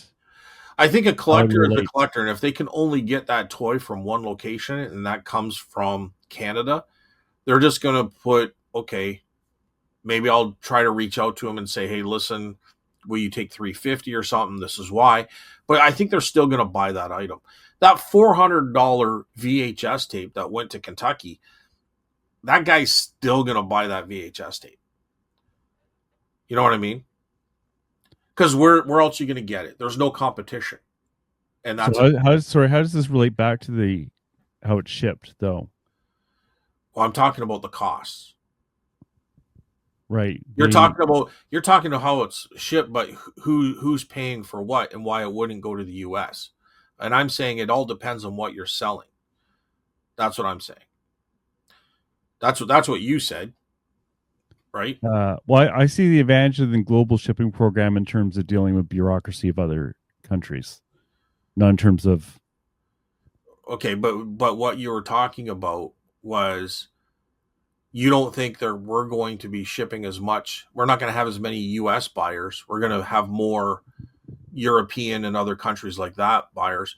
But you're saying we won't have as many U.S. buyers. No. Because it's going to cost more money. That's what you said. That's how I heard it. Okay, if I said that's not what I said the wrong thing then. Okay. I don't think it won't change the number of U.S. buyers we're going to have because they don't care how it's shipped. They just want their stuff. Oh, okay. Right. In this case, it increased. Like right now, I don't ship to Germany, so I have 0 German sales. Right. Right. But when they implement this, with no extra work for me, I can suddenly get German sales where I never would have sold it to Germany in the first place. I wouldn't even have offered it to them. I wouldn't even offer. That's the value of the system. Right. I don't think once this is all cleared up, I don't think it's going to make a big difference in terms of American sales because we already ship there anyways. Right. Well, okay. But because of the changes, that's going to dramatically change the American sales. Yeah, but you'll still like once they have the systems in place, right? We'll be able to use Canada Post directly again to United States directly. No. That's not what I'm saying. Okay. I'm saying the changes that are happening right now, if 80% of my sales go to the US because of the de minimis drop, that's going to go probably, my estimate was 20%, is just a guess. It's going to drop drastically, though. Would you not Yeah. agree? Yeah. But the global shipping program won't help with that. No, not at all. So it really doesn't have anything to that drop in the number of American sellers like GSP global shipping program is kind of irrelevant. So it's not going to increase. It's not going to increase from where we were at all. No, not to the United States. No. Yeah. But it will allow us to sell to them without any issues. And I still think we'll still get some sales to the US, especially if it's based on what you're selling. True, but I don't think it's going to be any better. Like, to me, the global shipping program, like to the United States, that's not where the advantage of this program is at all, because I can already ship to the United States directly if I wanted to, right? No, you can't. Well, right now is this week, but like in a couple of weeks, or hopefully goddamn by October, we should be able to use Canada Post labels again. Like that will be back. the only reason we're going to be able to use Canada Post labels is because we're shipping to a Canadian facility under the umbrella of eBay, who's then going to ship it over for us. Oh, I see what you're saying. No, I don't think so.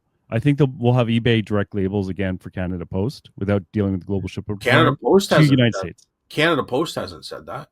Yeah, but they're going to fix it because it's not just us. I would hope so. I'm hoping in the next few weeks, because it's not just they've us. had 3 months to deal with it. They haven't. They had less than a month. They were told like 3 months ago. Not for the amendments changes, and like I said, USPS I guess it was 2027. Yeah, but okay. No. Far away. But they were told 3 months ago, but it was for 2027. My bad. Okay. And the thing, like I said, USPS, as far as I know, hasn't even given them a system to properly pay if they wanted to. So it's not just it's both sides. It's all messed up as far as I can tell. Right. I could be wrong. I'll tell you this: I'm not going to ship directly to the U.S. I'm going through the eBay shipping program, like the international shipping. I'm saying the reason I wouldn't do that is that if I'm talking not this week, okay? I'm talking like when Canada Post fixes these eBay shipping label problem to the United States. But let's face it, though, like unless I know something or you know something I don't know, Canada Post hasn't given a date when that'll be fixed. No, they haven't. Okay. No. Okay. But that's what the Zonos thing is actually. No, but I'm just saying they haven't given us a time, so it could be next week or it could be 2 years from now. Or it could be 10 years from now. Like I'm just saying, there's been no announcement because you're saying in October, right. And I'm like, I didn't hear that. Well, no, I'm saying eBay said October for their system. I'm not talking about Canada Post. Right.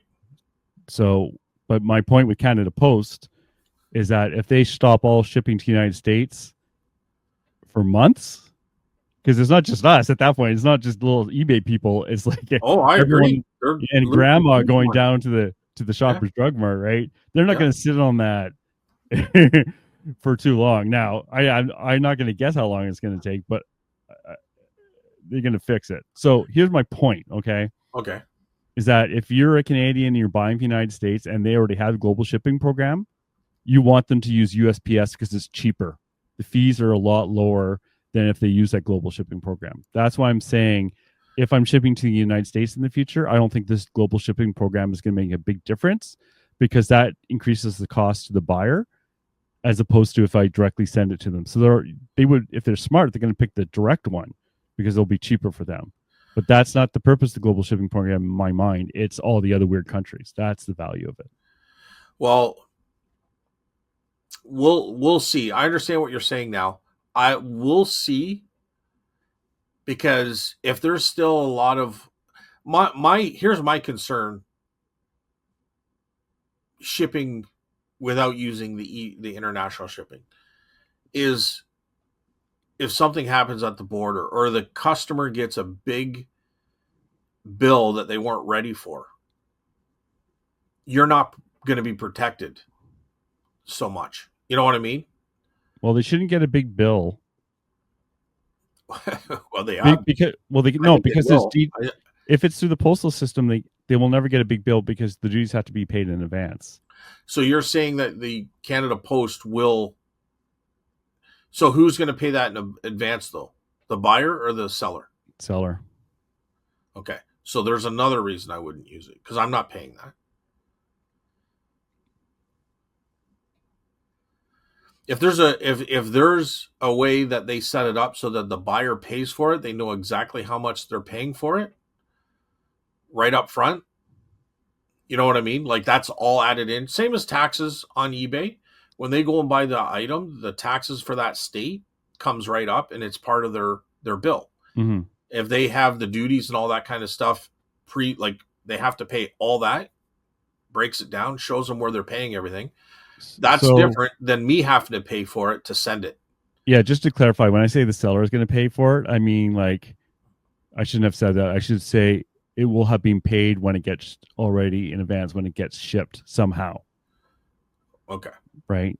Like, I don't know how that's going to occur, but like you just said with sales taxes, that would be the best, right? Where so if it's already in there and they pay for it all at one shot and it's prepaid that way. That's what I would love. And when you buy the Canada Post label, it's already dealt with for you. Yeah, like that, but that we'll see. But that's the dream, right? Yeah. So, because if it's not, I'm not doing directly through Canada Post. If it is, sure, that's no problem. As long as there's no surprises when the seller gets the item. Like, I haven't bought anything from the States, but I know from your story, you're saying that you could get like $100 extra charge when they drop it off. Yeah. Right? Yeah. I don't want that to happen. No one does. Yeah. Right? Because that's going to create... I think psychologically they're just going to stop buying because they're afraid of these big, no matter what it is. You know what Until I mean? They get used to it. Yeah. Well, do you ever get used to it? How long's it been going on here? We're still not used to it. Oh, I still hate it, but I don't blame the seller. No, I don't send an angry letter off to the seller in the United States that I. No, but you don't buy from the U.S. for that reason. Well, I do rarely. I don't buy a lot online, to be honest, but I do. Anyways, it's like, and like if I was a Canadian, well, I am Canadian, but if I was buying from an American and I'm like, let's see what kind of charges I can get hit with today, when they drop it off, like, that's not a very good experience. No, it's not, which is why. So it's not something I would look forward to as a buyer. So therefore, I just wouldn't buy. Yeah, and a lot of Canadians are in the same. I agree with you. A lot of Canadians will not buy from anywhere but within Canada because they've learned the lesson the hard way. Yeah. So I'm saying psychologically, even if we corrected that, I think people would just stop buying because they don't want that. They're scared of that. You know what I mean? Yeah. So there's no way around that. Like when if you go to buy something as Canadian off American, and they're using the global shipping program, and you suddenly see that extra cost on there's a good chance you're going to abandon your cart at that point. But at least that's a better option than buying it and it comes to your door and then you got hit with that charge. True, unless there's only a percentage chance you're going to get that charge. Because remember, I was saying I've ordered things for $400 where I should have been charged duties, and they didn't. I don't know, dude. I wouldn't take that chance. Well, it's better than 100% having to pay it, which is that one you're talking about, right? Well, I just wouldn't buy it. Because to me, it's 100%. Like I don't win the lottery. That'd be like a little win the lottery type scenario. Well, if you really want that item, right?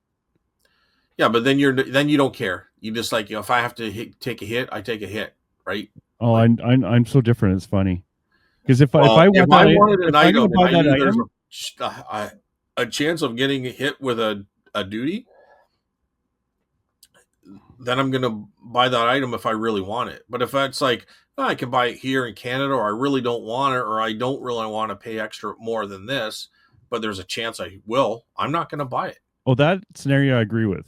But the first scenario where you're saying, let's do this, Carl. If you could go to Canadian Tire and you can buy whatever you want, and there's no hidden tax, but there's no hidden fees once you walk out the door. But if you went to Walmart and every now and then they pick someone on this, you got to pay double. Where Yeah, are you but going to go? this You're going to scenario go is to no. Canadian This Tire. scenario I just described is not what you just said is your example. 100% it is. It's not. Okay, where was it wrong? I'm not Because going to Walmart. I'm going to Canadian Tire. here's the difference. When you go into Canadian, in your example, why it's not quite right. You go to Canadian Tire, right? You will 100% have that fee. It's not maybe, it's 100%. You're going to get that tax fee or whatever, right? No, Or you go to Walmart, that's not what I'm saying at all. but then you can't relate it to what I'm talking about then. No, because I'm not going to buy it from that country. I'm going to buy it from Canada. That's Yeah, why I know, but I'm talking that's about why I scenarios say where you Canadian can't Tire. buy it in Canada. You have to buy it from somewhere else, and you want it. That's the scenario I'm talking I don't about. want anything that bad that I'm Well, going to get hit with this a is higher an price. example. I'm using this as an example. Yeah, but what would I want that I can't buy from Canada? Where if I buy from the U.S., I might get hit with a heavy charge. Who knows? But it's irrelevant. Who knows? It's irrelevant because people do this. There is times you can't get stuff in Canada for sure. Yeah, that's just what I'm saying. If you want something that bad, you're going to expect to be charged the duties. You're not saying, well, I'll buy it because I might not get it. You're going to buy it. And if I get it, I get it. If I don't get hit with an extra charge, I don't get hit. It's I'm not so going funny. to buy it and say, ooh, I might not have to pay. I'd rather have the chance than 100%. But you do you. Like, Yeah, but we're a little different. what I'm saying is, I think that buyers aren't going to buy with the psychological, ooh, I might win the lottery today and not have to pay. They're not going to say that. They're going to think, okay, I'm going to pay this. And if it sneaks through where I don't, then fine. But I'm expecting to pay this. Well, because there's a high probability that you're going to get hit with that tax, that duty. There's a high probability. There's a low probability you won't. So you're going to budget yourself in such a way that you're going to expect to pay that extra cost. Yeah, I'm not explaining myself well. I don't know. Because with the global shipping program from the United States, there's not will you pay the tax? It's 100% you will pay the tax. Right. And with the USPS, there's a chance you're going to have to pay that fee. Yeah. No, but that's not what you said. You said that sometimes you buy from the US because maybe you won't have to pay. No, I said sometimes I will buy from the US where they're using USPS because sometimes you don't have to pay. Right. Because they miss it. For whatever reason, Canada Post just like, oh, Carl, we love you. You don't have to pay it. But no. The government doesn't say that. I'm just joking, man. Like, no, there's no joking. Let's be real. Oh God, damn it. Oh my God. But that's exactly my point. That's exactly my point. Is like, if they miss it, they miss it. But the chances are, like, they're only going to buy with the thoughts, okay, I'm going to get hit with a duty and tax. Right? If I don't, then hey, I just want to. Oh yeah, I agree with that. Or whatever the situation. But I'd rather pick the system where it's is a chance rather than 100%. I'm going to pay the fee. And this horse is dead. With that, but I'm saying I don't think people are going to buy for that reason. Is what I said. Okay. I don't think they're going to buy with I might not get hit with it. They're going to buy because do they choose that option because there's a chance for sure. But I don't think they're going to buy because there's a chance. I think they're going to buy and maybe they'll take the option where there might be a chance of not getting hit. Yeah. But they're not going to buy and say, oh, I can afford 100 and I'm going to buy here because they might not charge me the extra $20 or $30 that I can't afford. They're going to buy if you can't afford it. I'm not talking about that. I'm talking about well, okay, or I don't want to pay that extra amount, whatever the situation is. Yeah. No, I used to, if I'm ordering something and sending from USPS, I'm assuming I'm going to pay the duties. Right. But but I'd rather still have the chance of not, right? Because why give away free money? But I don't buy because I'm assuming I'm going to pay the duties. I don't buy from the US. I'm going to buy Canada from Canadian. Yeah, and that's I why I'm don't- saying I'm not talking about that scenario, because why on earth? Well, that's what Would I'm you- talking about. But That's there's what I was always but a lot of talking people about. do. You're the one that brought it up. I Oh said, my god. I would only buy from Canadian Tire Okay, because I don't okay. have to pay that duty. And you're saying, well, I can buy from the US because I might not have to pay the duty. And I'm Yeah, saying, I'm not explaining myself well. all right. Anywho, we're getting a All right. global shipping program in October, so that'll be good. I think it's called international shipping. Oh, sorry, international shipping program. So But I like it. They're saying they're opening up. There was like the first. It said you had to do 10K in sales, I think, just to start it, just to be the initial people invited. well, I watched a couple of the Americans that talked about it. One of the other things is you have to have an above standard, like you have to have a top rated seller type situation too, Okay. right? I If didn't you see that get for the your Canadian one, but- store above like top, if you get top rated, then that will put you in a position where you can be automatically entered into it too. But I think that is a big one as well. It's complicated too because of the .com.ca issue. They did talk about that initially the international shipping program will not be available if you list on .com, only on .ca. They mentioned that as well. They're going to fix it, they said, but who knows when that's going to be. So, I just want to make an announcement here, dude. uh-oh. Can I make an announcement? I just clicked on my store today. You know that Led Zeppelin backlight poster? Yeah. Or black? I just sold it for $125. There you go. Cha-ching. That was a $3 purchase at a yard sale. Yep. But and 2 Motley Crue plastic cups for $5 each. So anyway, I just wanted to, it's just I'm gonna go buy a lottery ticket today, dude. No, I'm kidding. I only say that because I think as a reseller you can pivot and try to find other ways to sell. I'm fortunate to have, and I always say this because I've been on other antique markets and I know people who sell in other antique markets and stuff, and they're not all the same. But I'm very fortunate to be at this one, and this month has really surpassed expectations. So, I just think there's ways of pivoting and not getting like auction. Oh, here's another problem, Carl. I did really well at this auction. And I have things set up for a couple of weeks from now. But this auction, if there's a buyers that come from the US, these auctions might not be good going forward too. That's a good point. Yeah. Right? Because a lot of people, Canadians and Americans, do not know what is going on. Because we only know because we're listening to this and we're paying attention because it affects our lives, our businesses. However, there's a lot of people that just go and do, regular jobs and everything like this, and they might buy once a month or once a week, and they have no clue what's going on. Neither would I. I would have no clue. Stephanie, she only knows because I talk about it. But she would be someone who buys that has no clue what is really going on with the de minimis and stuff. So I think there's going to be a lot of surprises and a lot of casualties out there that don't know what's about to happen. It's finally been hitting the news a little bit, but not to the extent it should be. If you listen to the news, Yeah. I listen to, honestly, I put on YouTube. I'll watch like horror movies and stuff like that. And now and then I used to watch a lot of politics. It just racks my brain. It really just irritates me. Mm-hmm. So I even watched like 10% of what I used to watch. I watch resellers, and so I hear from there, but I don't even know what's being said on the news about it. They're finally talking about it now.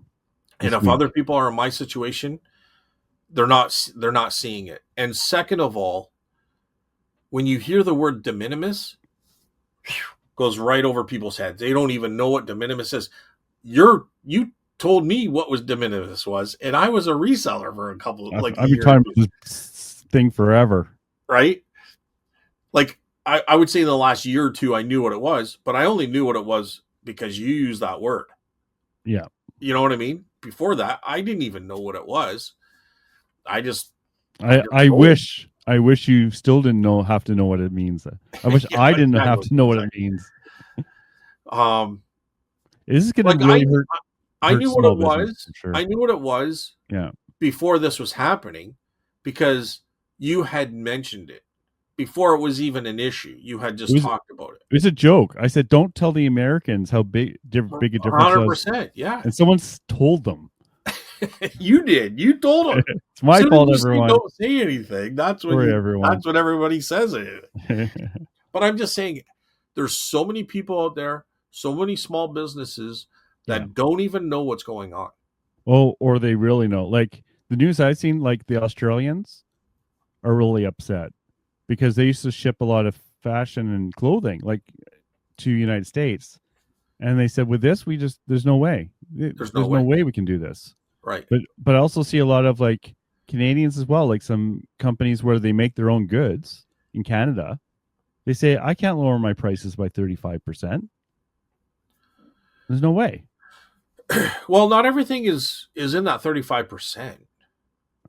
Well, I'm talking about the ones who are saying it's affecting them. So, like in UK, you see that with the UK of quite a few eBay sellers. You sent me one the other day saying this is really screwing me up because of the same issue. And it goes back to what you said earlier. What's really screwing her up is she just doesn't know what's going to be affected. She's got to let it work itself out. Like she's afraid to send anything. Yeah, you don't. That's why I'm offline too. Yeah, which she's hoping that she can go back to it. Yeah, I really enjoyed that video because she kind of talked about it straight up, and she was into the vintage. And I was surprised that some of the lower end stuff she was selling from Europe, from England to the US, like that their shipping must be phenomenal. Like for that distance, yeah. You know. But anyways, I'm kind of digressing. But she kind of said what you said. She's shutting it down just to let it figure, like, until she can figure it out. I could be back up on Friday, like if they fix this, right? He also said that she's going to set her store, and I think I said this too before I watched her, so it was kind of nice to kind of like feel that maybe that's an option.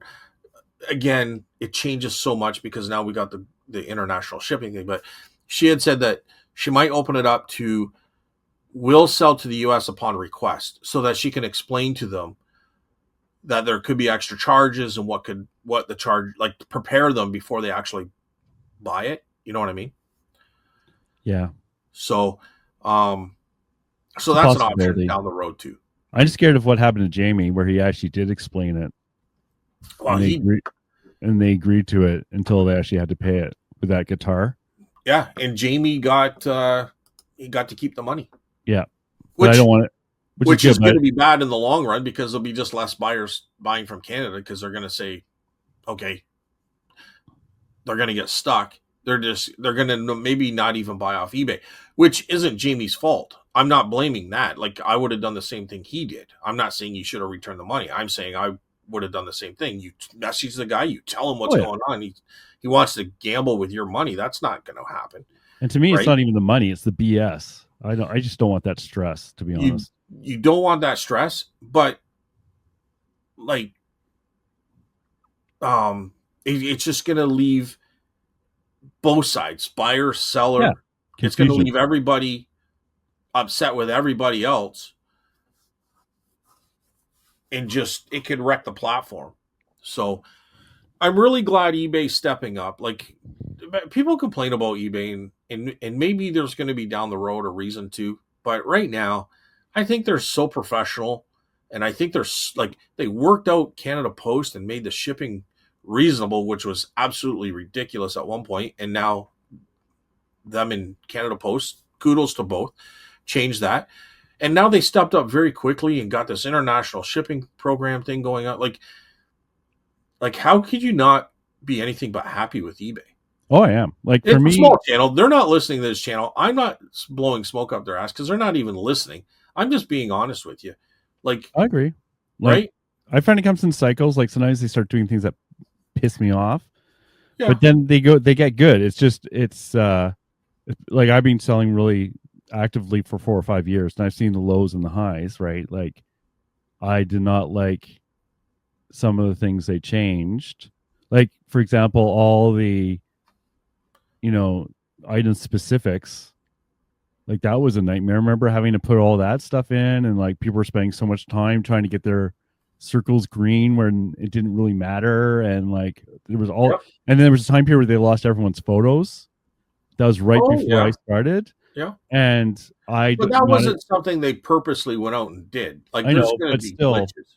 it happened, right? There's times where I couldn't print a label for 24 hours. Like, Yeah, that kind of stuff happens for sure.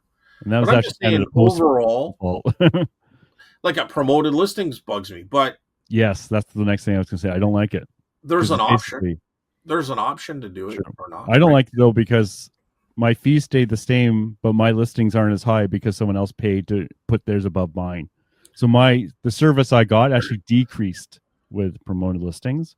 But it's not a fight I'm gonna like, I quit eBay, I'm not doing it. It's like, it's not that level. It's just annoying.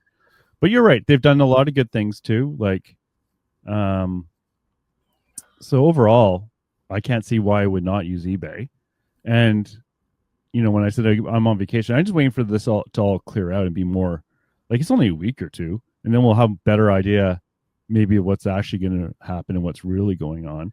Because like that, so what you're saying is in 2026 we'll be laughing at right. No, that's when the aliens come and then it's all over. It's only been a couple of weeks. Give it to the end of the year. But it was funny with like Zonos. They're the ones actually working with the Canadian government. It is them. And Zonos is actually working with UK too. And UK said they're going to be back and running quite quickly because they already have a system with Zonos to help with all this. But we'll still kind of see. Like a week will be clear. Zonos isn't a company that just helps like countries. Like they help companies ship, right? And countries, because of the situation, are using their service. Is that right? Yeah. They're helping UK deal with all this stuff. The UK postage. Yeah, whatever UK's mail or whatever. But even they, I think, are just stopping just temporarily. So we'll see. Well, Jamie, Mr. Thrift on Fire, shipped his guitar UPS. That was the problem, yeah. Right. And I mean, it's cheaper probably for that size of a parcel. It is. But at that time, Canada Post items were getting slipped through where UPS wasn't. So yeah, and that's why we were talking about, like, if you can, it's better to use Canada Post, because it, like, all the stuff I sent with the proper export documents, none of it got tariffed. No. Through Canada Post, but that's neither here nor there now. It's all over, man. Anything else? I don't think so. It's like some of the comments are talking about like how things changed after we did the podcast, which is completely true. It was like hours after we did it, it was already changed. I don't think there's anything. I responded to the comments. Can I make a suggestion, Carl? Like, I know we're not going to read comments verbatim going forward, but can we just talk about a couple of these things? Because these guys, because of the situation we're in with this de minimis thing, these guys might have good points that we should probably touch upon. Was there something specific you wanted to mention? Well, I'm trying to read them over as we're talking, but I'm just saying they're talking about what we're talking about, so I would like to just go over it. Sure. There's only two here that I'm seeing. Like, I mean, we already talked about Jamie's, but Nova Scotia Celt. Hey guys, I guess Vancouver has already made my comment about Canada Post not being able to collect customs. I got home around 10 p.m. and went right to the garage to do 3 shipments to the Estates before midnight deadline. I did the same thing. I did all mine Sunday night. Did you do that too, Carl? I did mine Friday, and then I shut down after that. So you shut down? I waited to the deadline. All my parcels went out. I have 8 parcels going to the States today. Luckily, 6 have goods with U.S. origins. There are other 2 made in Canada. See what happens. My store is shut down temporarily until I can get back. I didn't shut down my store. I took all my items off. I unlisted them, and then anything over 100 years old, I put backup because ChatGPT told me that they wouldn't get hit with duties. So I'm going to trust that to see what happens. And then second of all, what I did was everything else is just being shipped to Canada. I just took off the option to ship to the US. Yeah. Right now, there's a huge advantage of being on .ca because you can actually do a lot of that. Where Right. some people are actually shifting everything from .com to .ca. I'm not going to do that unless I have to because I don't want to. And he has 9,600 listings.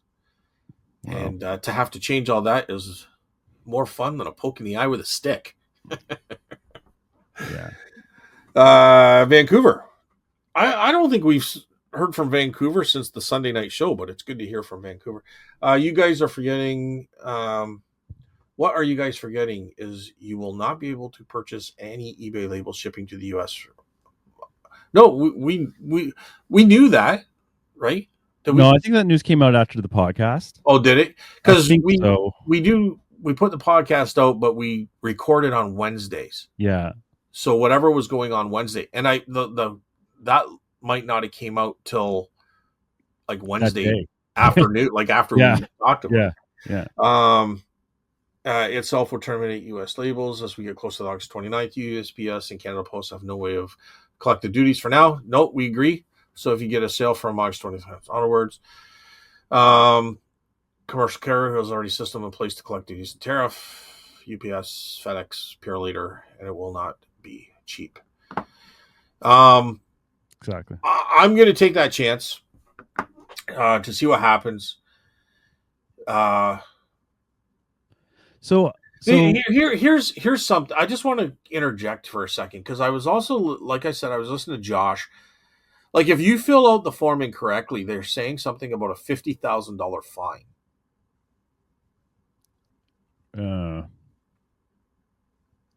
That's probably for huge shipping companies rather than Joe Blow, but I don't know where he gets his information from. Yeah, I don't know. So,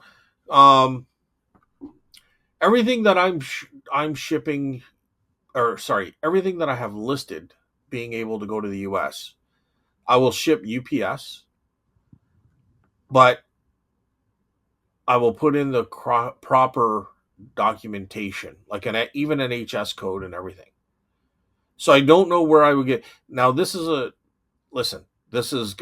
going to be 100-year-old or older items, and technically they're supposed to be exempt from any duties. So we'll find out. I mean, the $50,000 would be a freaking awful fine, but well, you're not lying on your documents. I'm not lying. That's for sure. And I'm putting what it's made of. Yeah. Right? Like, I'm not shipping toy soldiers, put it that way. I'm doing. So what are you going to do if someone buys a toy soldier in the United States right now? Like today? They won't. They can't. Oh, yeah. You turned it off. Yeah. Anything. Oh, you said that. Years or older. Yeah. Okay. So if okay. I don't think that clicked in my head somehow. So that's what there's. You know what? It makes sense because how can you really put a tax on something that's over 100 years? Like, I guess you could, but you know what I mean? Like, it's 100-year-old item. So I tried to, like, when you mentioned that before, like I tried to look that up, and go on ChatGPT. No, I agree that's what ChatGPT said. Yeah, I'm not denying that. I'm just saying I found mixed information when it came to that, and it wasn't clear to me. The same with books having exemption. It wasn't clear. Books were a little different. Books were they had different things going on. So I thought, okay, that's too complicated. I don't want to just put it down as a book. What I will do is put it down as an antique because they were printed in 1922. It says it right in the book, like in the books. Yeah, no, I'm not denying that part. It's the what are the Americans doing with 100-year-old items? That's what I was curious about. Well, So you have 73 items up now, right? That's the way I it should have be. 200 and something. Oh, I see 73. 276 items. Oh, that's weird. Are you on .com? Yep. Okay, that's why, because you're only seeing the antiques. Oh, so if I go to .ca. Okay, hold on. Anyways, like when I looked it up, it was very confusing, and it's like I said, for me, it's just a case of it doesn't matter. I'm not gonna, but So find out out of my items that I kept listed that were considered antiques, would you say 76? So probably 40 to 50 of them are books. They're old books, right? If you go to .com, you're going to see if there's 76 items, like I said, 50% of them are probably the books. okay. You're right. Like when I'm on .ca, you have 276. So. Yeah. Yeah. So, like, I mean, if it's from 1930s and 40s, I'm not putting them as antiques. They have to be over 100 years old, is what ChatGPT said. So I'm actually putting things that are verifiable as being over 100-year-old. And in books, it's printed, it's copyright, it's right there. I mean, you can tell by looking at it that it's old, and second of all, it's like 1890s and shit like that. So yeah, like when I looked into what you were saying, like I said, I'm not saying either direction from like my personal opinion. It just I couldn't. It was so confusing, and there's stuff you're talking about in there, and then there was other ones that are saying slightly different things. So it's just like I just gave up looking, to be honest, because it was too complicated, and I felt I couldn't even figure out where the reality is. Well, ChatGPT actually gave me an HS code for antiques too. I do. I love the AI stuff. I just don't. I'm just saying that's what I used, and we'll see. Right? Yep, we'll see. We'll find. Well, someone will find out. That's for sure. Yeah. So I mean, this is pre. I mean, we haven't hit August 29th yet, so obviously it's all pre. But I can say that everything that was shipped under those guidelines that I set out is across the border. Yeah, it still should have been fine no matter what. Right. Until Monday, at least. Yeah. So, I can't even remember what the current rules are. So those books that were 1922, they were shipped UPS because it was half the amount. It was like, I think $22, and if I shipped them Canada Post, the next lowest one, it was like almost like $48 or something. Oh wow! Yeah. Well, that's why we use UPS for big items, or heavy items, And the other one was the Model A Ford water housing thing. So it's showing Chicago, Illinois International Distribution Center. Oh yeah, that one went Canada Post. So I would expect it to be here. UPS delivers quicker. Canada Post it's being processed where I would, and it's I wouldn't expect it to be beyond this point. So we'll see what happens. Well, next time we talk. When did you ship out that one for Canada Post? What day did you? Like Monday. Monday, yeah, because Monday should be fine, I think, right? Yeah. So it definitely would have went Monday because I got the label from eBay on Sunday night, so that would have went. Yeah, exactly. eBay was still selling labels. Exactly, that's a good point on Monday. So as far as I know, you can't now. So that's kind of where I expect it to be, being Wednesday. It's only been 2 days. So, hey, I'm actually happy to hear it's even in Chicago. It should be at Stony Creek for another week. Remember Christmas time? Stony Creek? As soon as I went to Stony Creek, I'm like, oh my God. Game over? It's like, you're not getting it for Christmas. Chicago was a bit like, oh, no, it was somewhere in like New Jersey. New Jersey was a hole for a while. Yeah. And there's still something out west where it's like those great vintage grapes I had. That depot's still a problem. It can be there for a month, and they're just like moving it from like aisle A to aisle B over and over again. Yeah. Like, I think there was the pandemic thing or something, and all the postage was just so delayed. There's that too. But And it was like as soon as it went to Stony Creek, you knew it was going to be a week there. Like it's just like so depressing, that's why I and don't look. everything kind of went there. Yeah, But I try yeah. not to look because it's just like I don't want to know. I sold a $150 camera. That was to a Canadian. That went out. Did that go out yesterday? Yeah, 25th. So that went out Monday as well.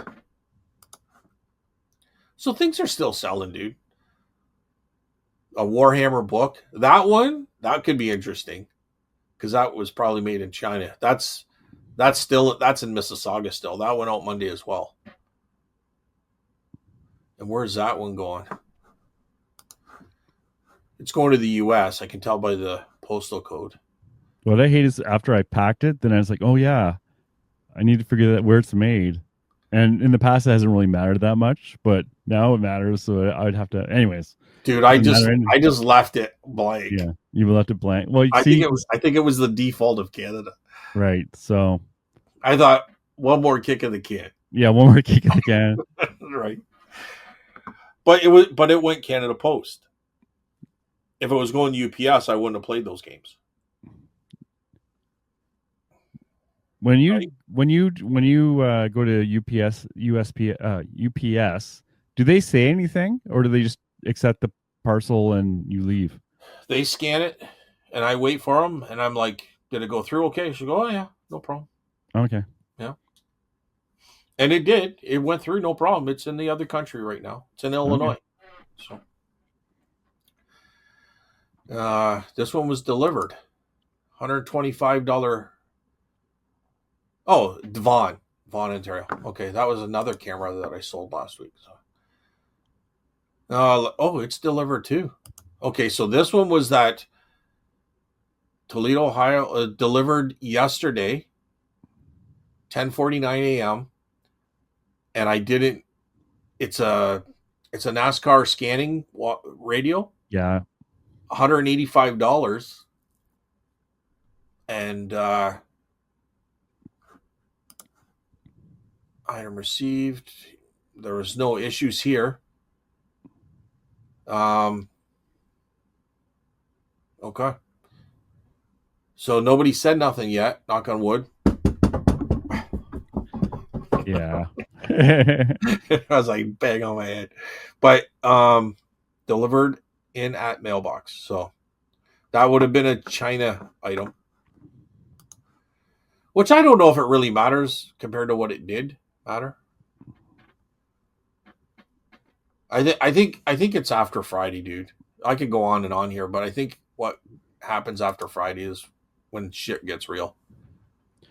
Yeah, well, I'm curious if you can, because like eBay labels stopped on Monday. So with stopped on Monday with shipments to the US with Canada Post. Yeah, you could still buy UPS labels and stuff, but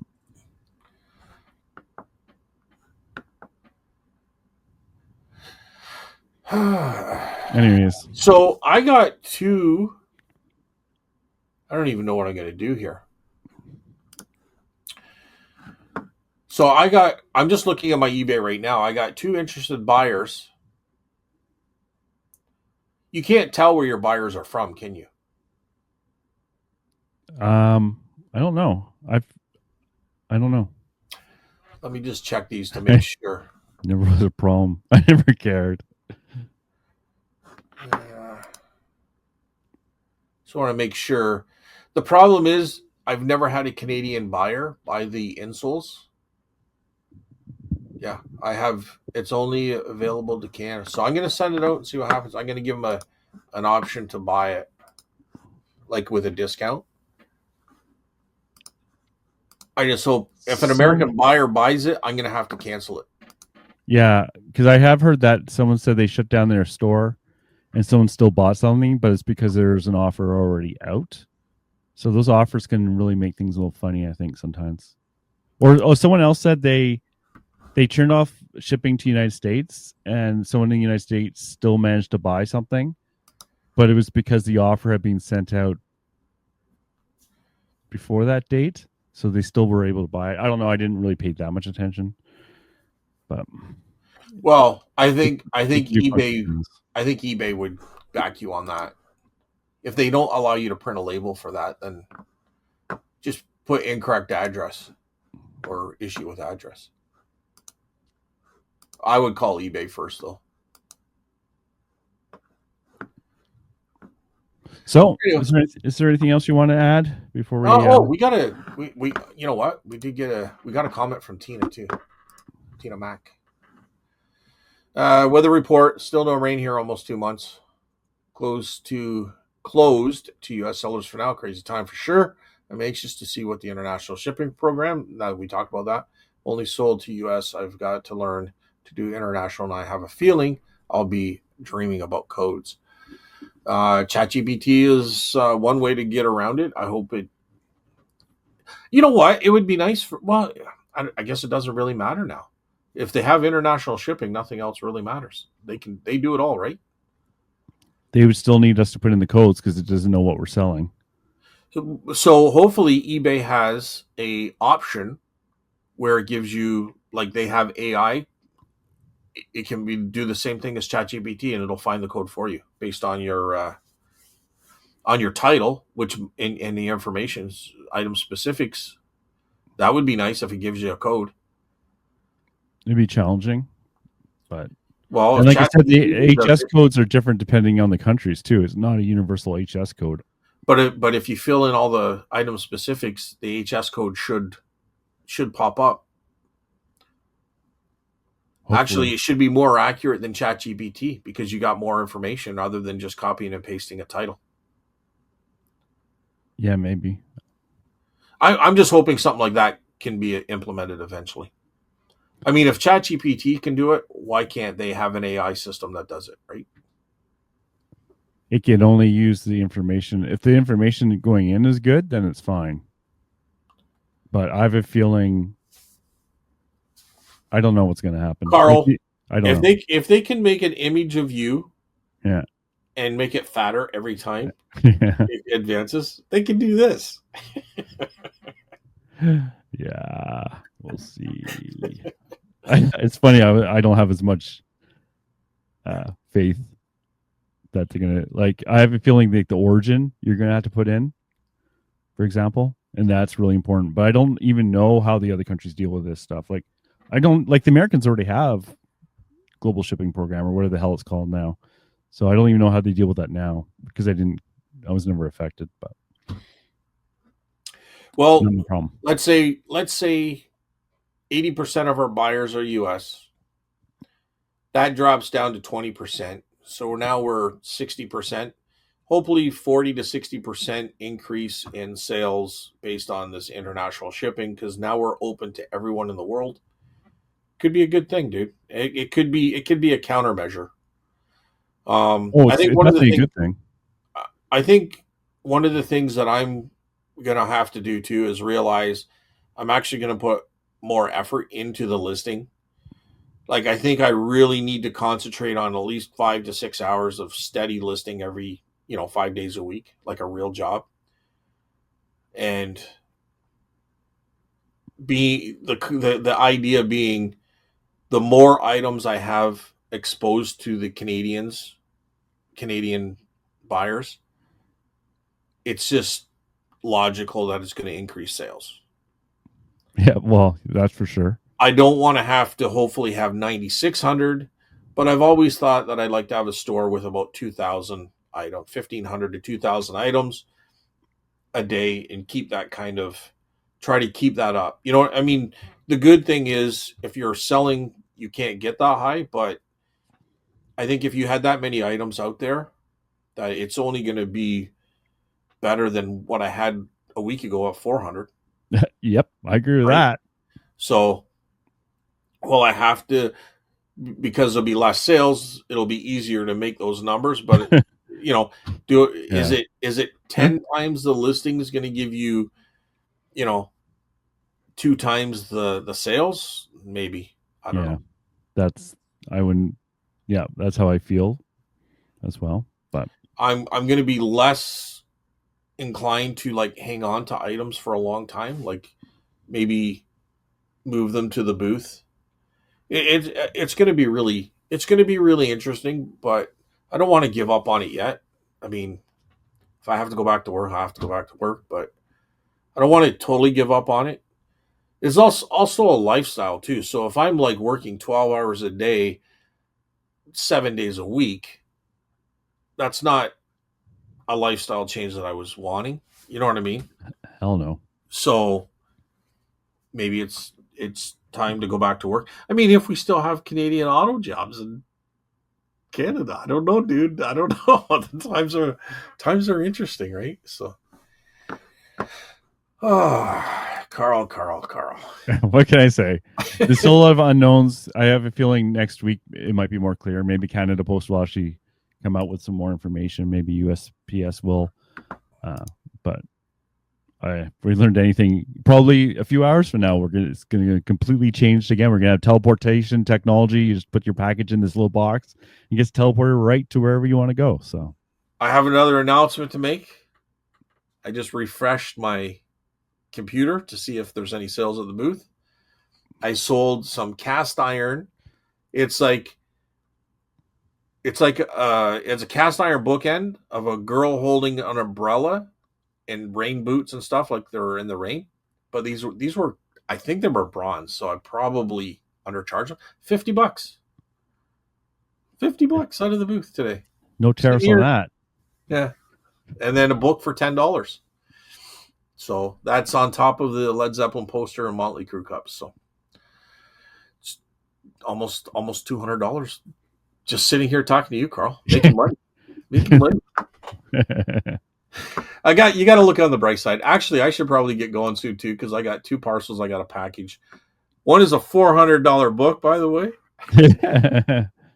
And that is definitely going to Canada. I'll tell you where this is going, because this was a book. Just to let you know, this is something I bought in an estate. I paid $100 for it, so I don't want to sound too crazy. Like, there's still, like, you know, at the end of the day, probably $150 profit, which is nothing to sneeze at. But I'm just saying, where is this going? Oh, it's going to Toronto. Wow, I figured it might be going like locally, like London, yeah, because it's about Hold'em and Norfolk. So we'll see. But it's a historical atlas that was printed in the 1877. So it was an old one. Nice. But anyway, there you go. Perfect. Let's end this thing, man. Yeah, for sure. All right. Anything else, Carl? Nope. All right. Have a good one. Thanks, everybody, for the comments, for the listening. Have a good week. And pray to the reselling gods. I just want clarity. That's all I want. Have a good week, everyone. We'll see you next Wednesday or next Friday. Next Friday. Bye, everyone.